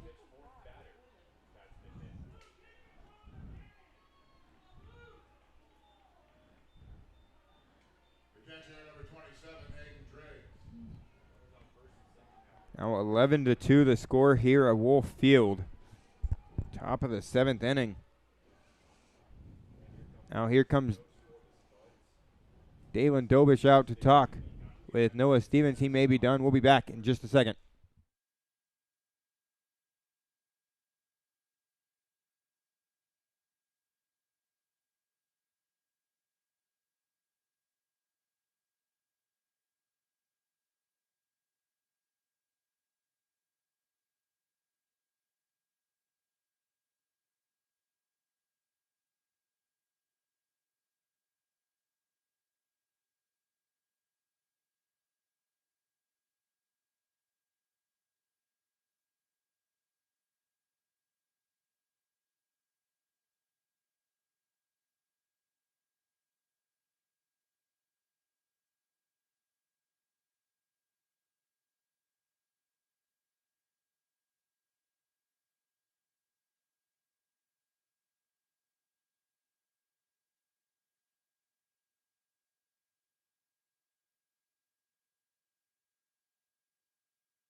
Welcome back here to Wolf Field. Hayden Driggs at the plate. New pitcher for the Canyon County Spuds, Blake McFadden. There for the second time here in this series. The other night, Blake McFadden pitched 3 innings against the Spearfish Sasquatch from Northwest Nazarene. McFadden had 2 walks, 6 strikes, and only gave up 1 hit in the 3 innings.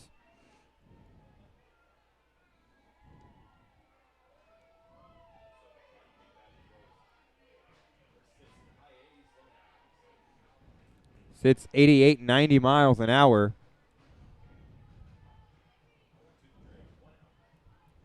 The 0-2 pitch from McFadden on its way. Fires home. Check swing called up. That is a 3-pitch strikeout. The second strikeout of the inning. And just second inning.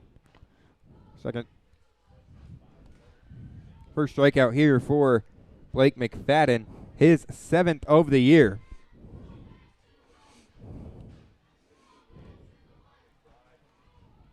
Throw back to first.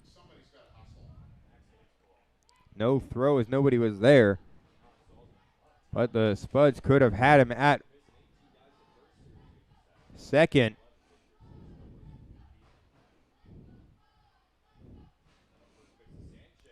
First pitch to Sanchez fouled off. Now 0-1. Jacob Sanchez tonight 0 for 2, 2 hit by pitch. Well, the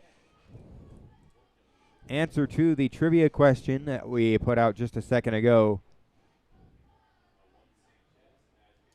it was whether it was A, Joey Grabanski, B, Zach Tollerman, C, Cameron Grant, or D, Lucas Danielix, who leads the Spuds in RBIs. The answer is B, Zach Tollerman. Yes, Zach Tollerman does have 16 RBIs on the season, which is our Spuds leader. Him not in the lineup tonight, but still a big part of this offense. 1-1 the count on Sanchez. McFadden comes set.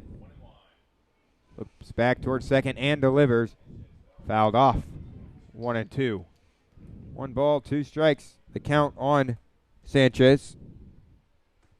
McFadden looking to get out of the inning. In the bottom of the 7th, it would be Salzman, Hake, and Grabanski due up for the Spuds.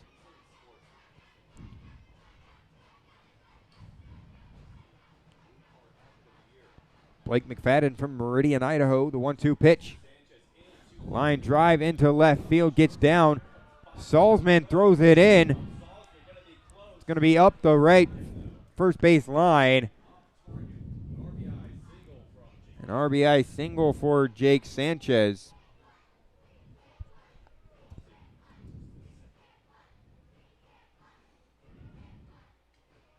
Left fielder, number 13, Joe Cacciatore. That brings up the left fielder, Joe Cacciatore.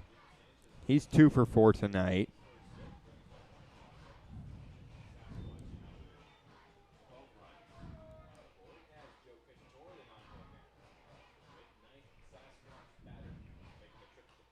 Fouled off to the right side. 0-1.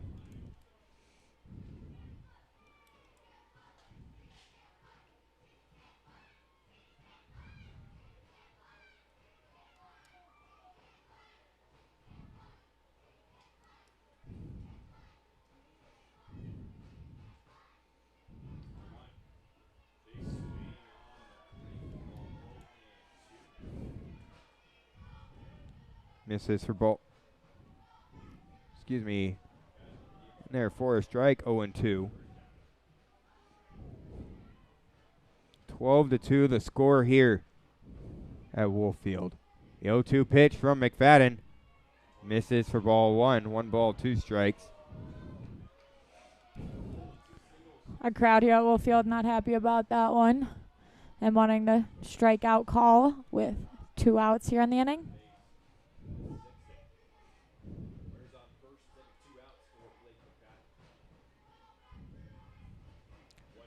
The 1-2 pitch right back to McFadden. He'll toss it to Grabansky, and that will end the inning. We head to the bottom of the 7th. It's going to be Salzman, Hake, and Grabansky due up as the Spuds trail 12-2.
Welcome back here to Wolf Field. I'm Dakota Haynes, the voice of the Canyon County Spuds. And alongside him, Santina Zito, the color commentator for our home games.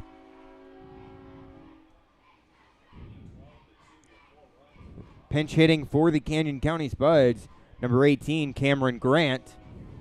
Grant has hitting .258 on the year.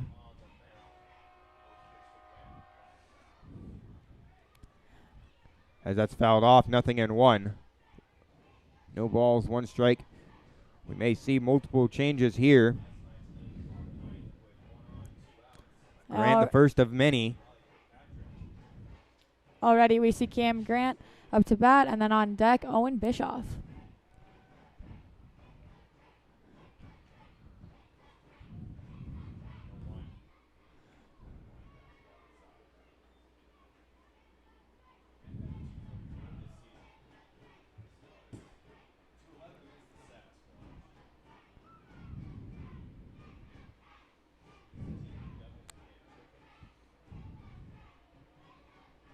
The 1-1 pitch. Creeth steps back on the mound. And it's called a strike. 1-2. 1 ball, 2 strikes on Cameron Grant.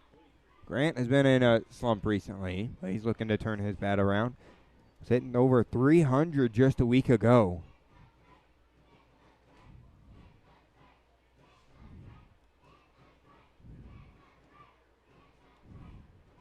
The 1-2 pitch outside for ball 2. 2-2.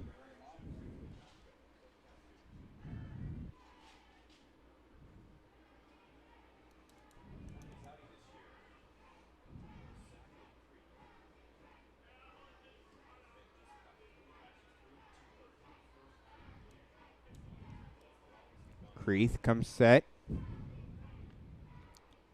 The 2-2 pitch. Called strike 3 on Cameron Grant. That's going to bring up Owen Bischoff. Owen Bischoff. Yep. Pinch hitting for the Spuds, number 9, Owen Bischoff. Bischoff coming in for Carson Hake.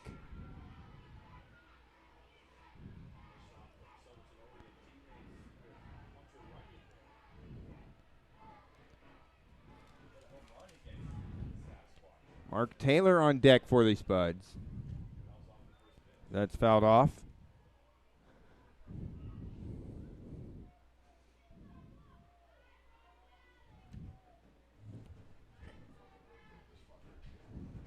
As the Spuds looking to get something going here. Bottom of the 7th inning.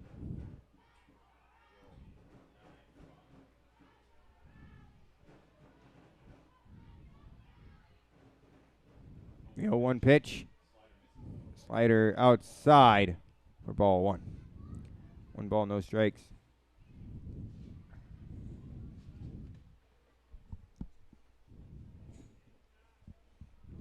Bischoff steps back in. Creeth. Looking for the sign, gets it. Now comes set.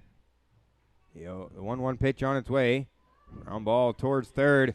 Up with it is McHenry. Throws over to first. He's off the bag. Owen Bischoff safe. So that's going to be an E5. That's going to bring up Mark Taylor. Number 7, Mark Taylor. Hopefully that can spark a little bit of a rally and some energy in the Spuds offense.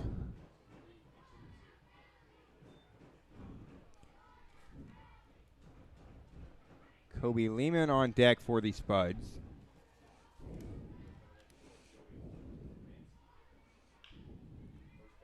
Ground ball to third, the throw to second for 1, but not in time to first for the double play.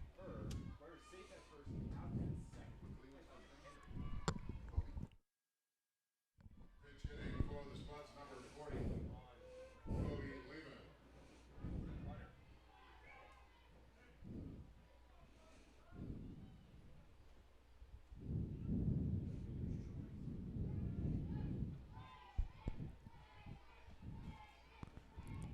Kobe Lehman.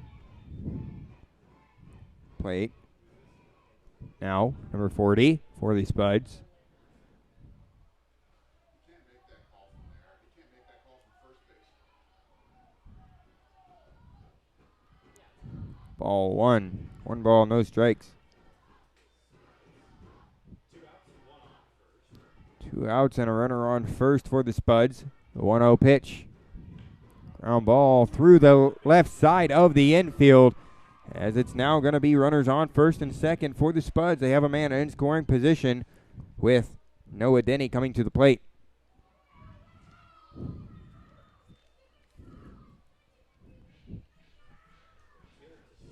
North Dakota State, shortstop number 2, Noah Denny.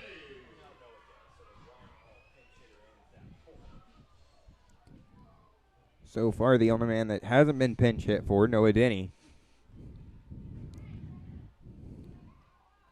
2 outs in the inning. 2 on for the Spuds. Fouls this one off. The Spuds coaching staff trying to get a new look in there with 4 pinch hitters in a row, and it looks like a pinch hitter on deck in Tollerman. Well, that's only should Tullerman come up to the plate with 2 outs in the inning.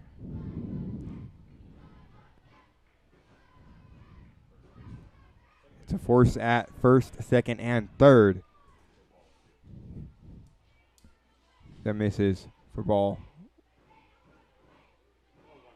1. 1 ball, 1 strike.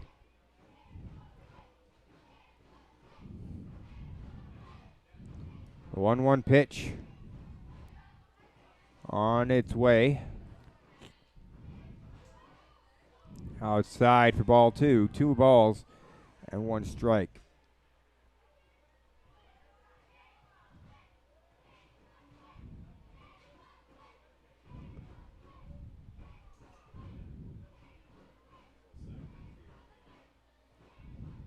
2-1 pitch.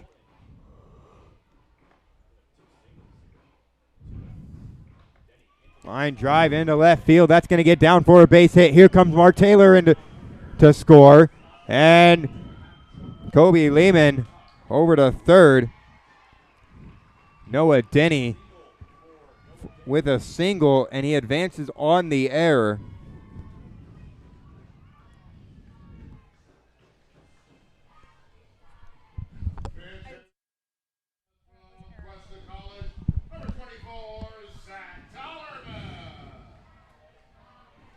That's going to bring up Zach Tollerman for the Spuds.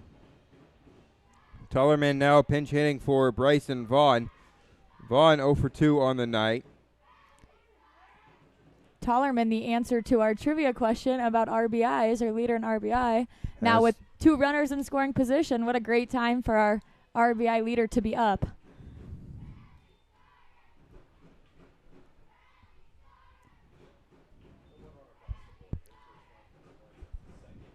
The 1-0 pitch on its way. Strike on the outside corner. 1 ball, 1 strike.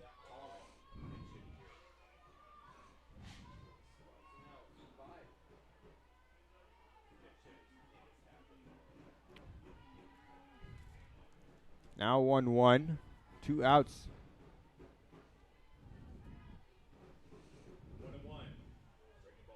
Breaking ball in there for a strike, 1 and 2. Well, on deck for the Spuds, David Bedrosian. Last night, when the Spuds had BP up until midnight, David Bedrosian had actually hit a home run. Ground ball to the left side of the infield. A diving play by the third baseman. The throw over to first in time. As that will end the inning. The Spuds do get 1 run back in the inning. An RBI for Noah Denny as we head to the top of the 8th. The score is 12-3.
Welcome back to the top of the 8th. Theo Hardy now swings at the first pitch. Pop fly into Owen Bischoff. The change in right field. That will be 1 out. 1 pitch and 1 out here for the Spuds in the top of the 8th. That's going to bring up Johnny McHenry the third baseman for the Spearfish Sasquatch. They're wearing their black uniforms tonight, blue lettering.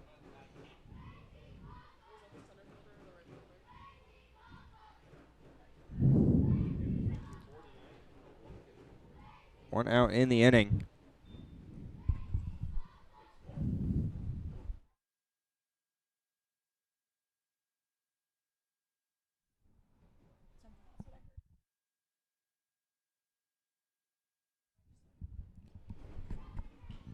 Fly ball into shallow center field. Going back is the shortstop, but David Bedrosian coming in to make the catch as he is in there as a replacement for Ronnie McBride.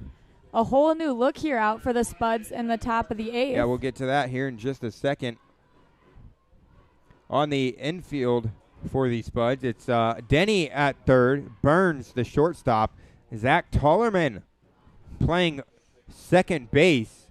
An interesting look there. And Mark Taylor on first. In the outfield, it's Grant, Bedrosian, and Bischoff. And Kobe Lehman behind the plate for the Spuds. That's the look here in the top of the eighth inning. So our only fielder to stay in is Denny as he moves over. Well, we don't know if Danielix has become the designated hitter or not, as this is fouled off, and Ben Parker loses his bat. That's about the fifth time that Ben Parker's lost his bat out of his hands here in this series. Wiping off his hands in the turf now. 0-2.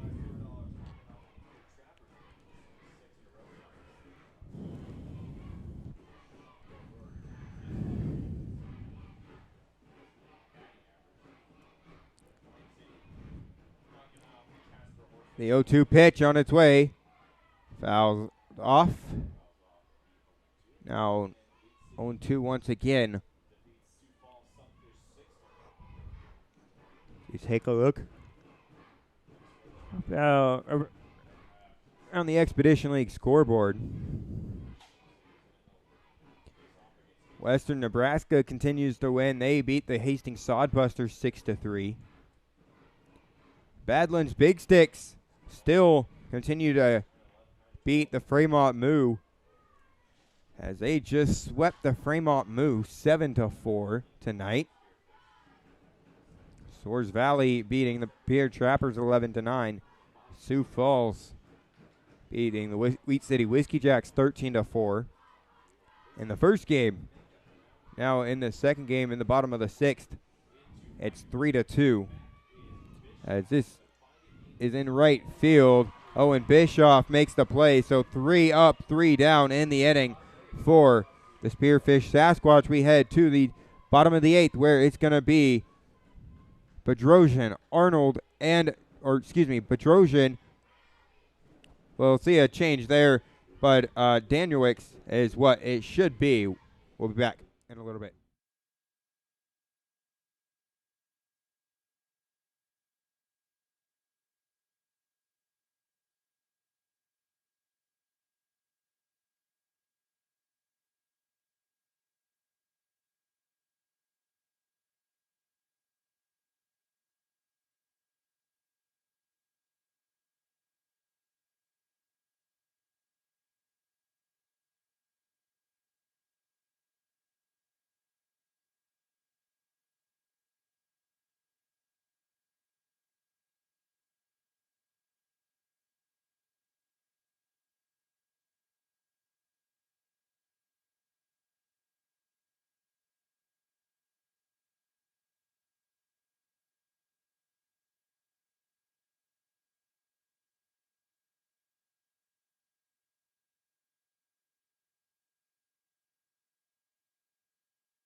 Welcome back here to Wolf Field. The Spearfish Sasquatch currently leading 12-3 here in the bottom of the 8th inning.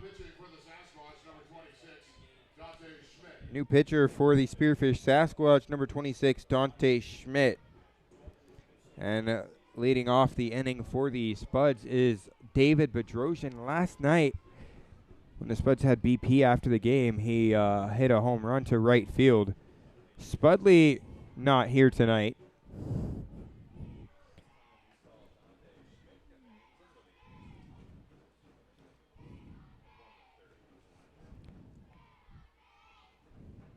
The 0-1 pitch.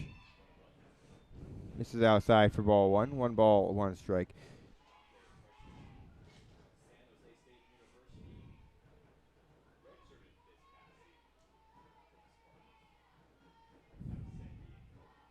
Fouled off to the left side. Now 1-2 on David Bedrosian.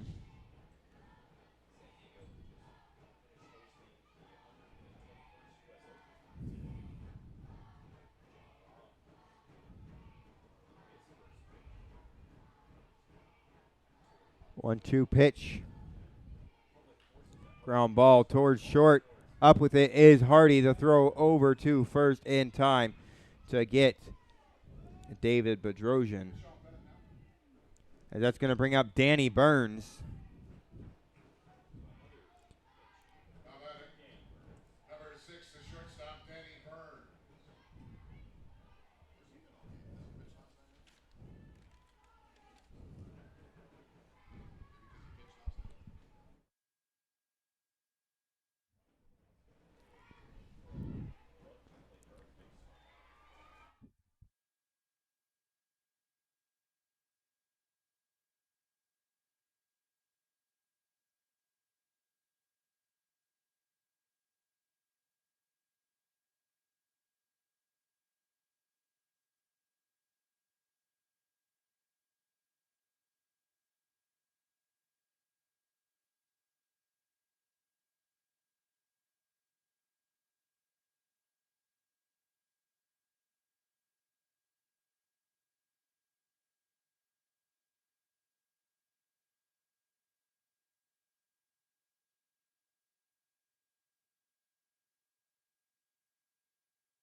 2-0.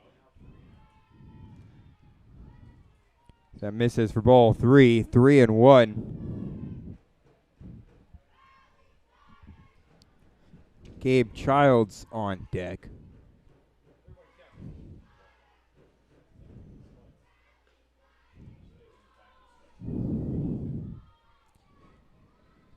Now 3-2 on Cole Arnold.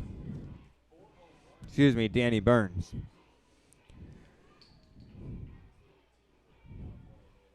A 3-2 pitch, ground ball towards second. Up with it is Bachman, throws over to first in time for out number 2. Your attention, please. Pitch hitter number 39, Dave Child.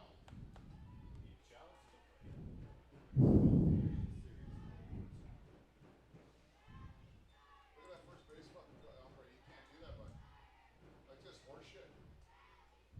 Back to the hotel room. Get this little roll around. Let's go. Ground ball to the left side of the infield. Hardy, the throw over to first in time.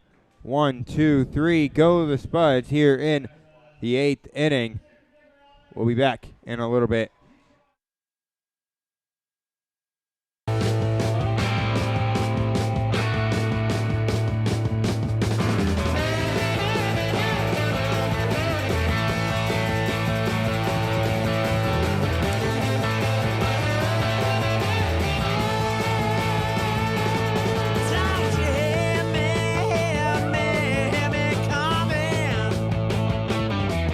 Don't you hear my boots flap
Welcome back here to Wolf Field. Blake McFadden still out on the mound for the Spuds. Charles McAdoo at the plate as he takes this one for a ball outside.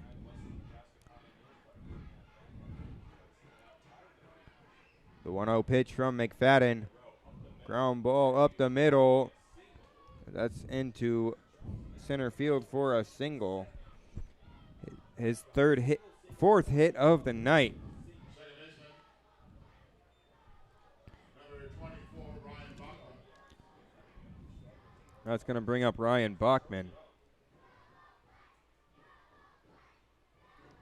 So in right field for the Spuds, it's actually Gabe Childs, number 39.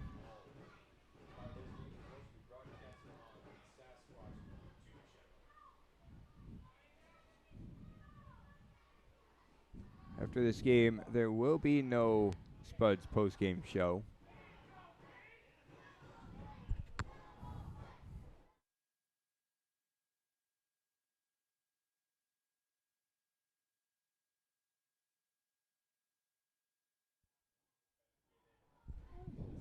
Spuds have the day off tomorrow, and then it's down to Casper on Tuesday, Wednesday, and Thursday. Then back here on Friday. Base hit into right field.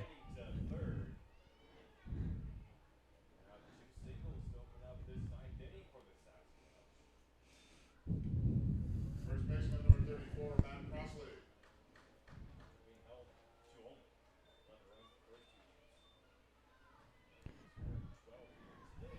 Now McFadden will have runners on the corners with no outs here in the top of the ninth. Brings up Matt Crossley to the plate for the Spearfish Sasquatch.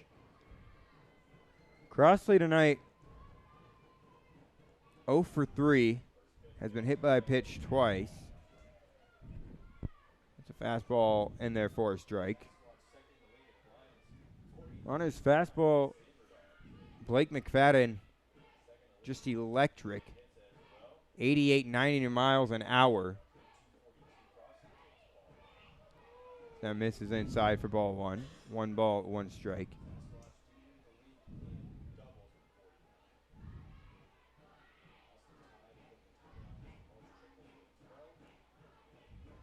Throw over to first. Not in time. As Bachman gets back safely.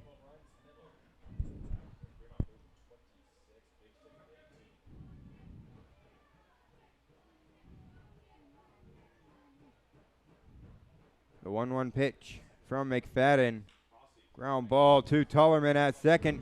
Flips it to second for 1. Over to first. Not in time, but they do get the middle runner. And the run comes in to score. The catcher, number 27, Hayden Drake. Sasquatch now up by 10. 13-3 the score. 1 out in the inning and a runner on first for the Sasquatch. That's going to bring Dalen Dobish to mound for the Spuds. Nobody warming up down in the pen, so this looks like it's just going to be a mound visit. We're going to take a quick break and be back in a little bit.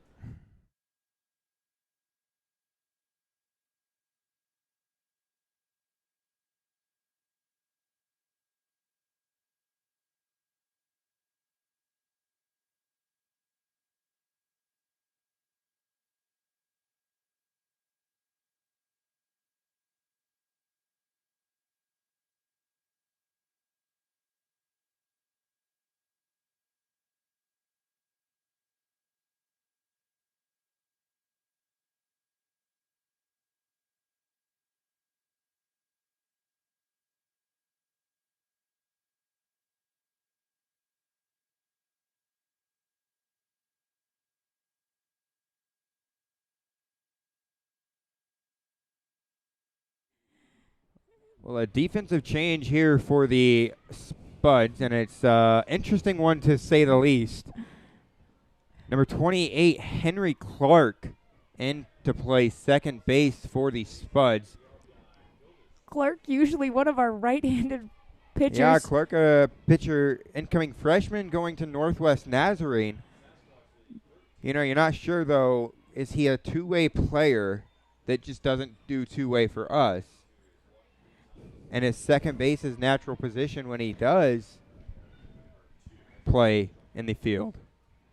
He was warming up a little bit in the bullpen between the last innings. So we can see what happens here. The 0-2 pitch. Swung on and missed for strike 3. The second out of the inning. Second strikeout for Blake McFadden here tonight.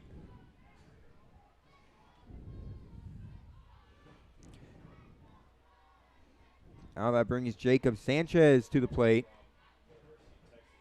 Swung on and missed.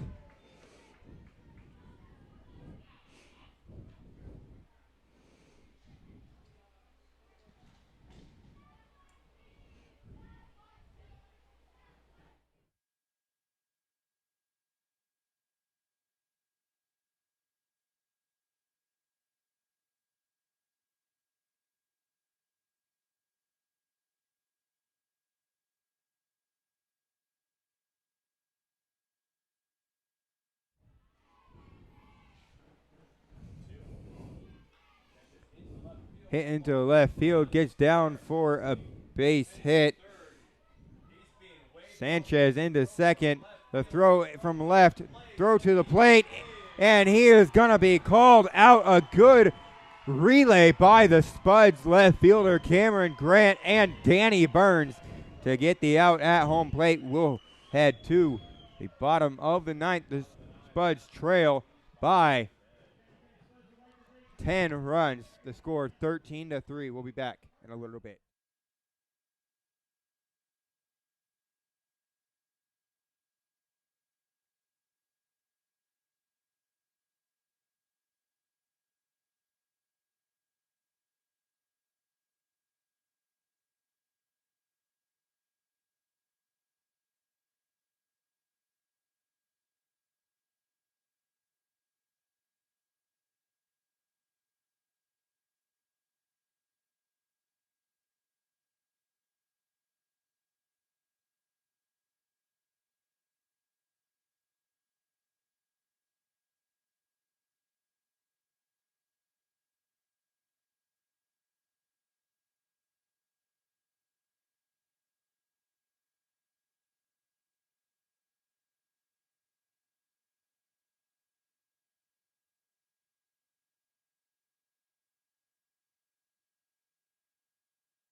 Bottom of the ninth, leading off the inning for the Camden County Spuds is going to be our left fielder, number 18, Cameron Grant.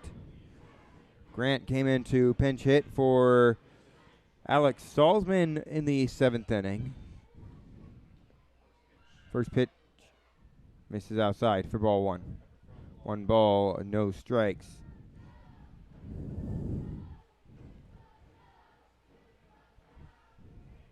The 1-0 pitch. High chopper to third. Cross the diamond in time to get Grant. It's going to bring up Owen Bischoff from Yakima Valley for the Spuds.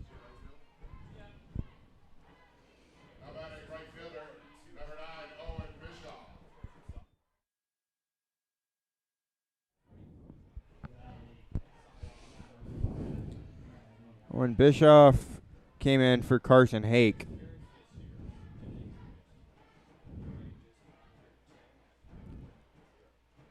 Misses outside for ball one. 1 ball, no strikes. So every starter for the Spuds has been pinch hit for here in this ball game late. 7th inning. The only one not pinch hit for Noah Denny, but he moved over to third.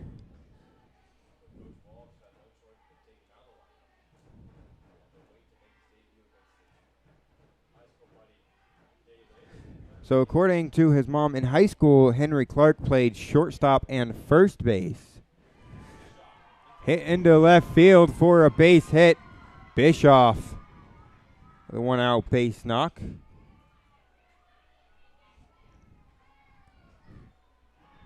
That's going to bring up Mark Taylor. Number 7, Mark Taylor. Mark Taylor playing first base here last couple of innings.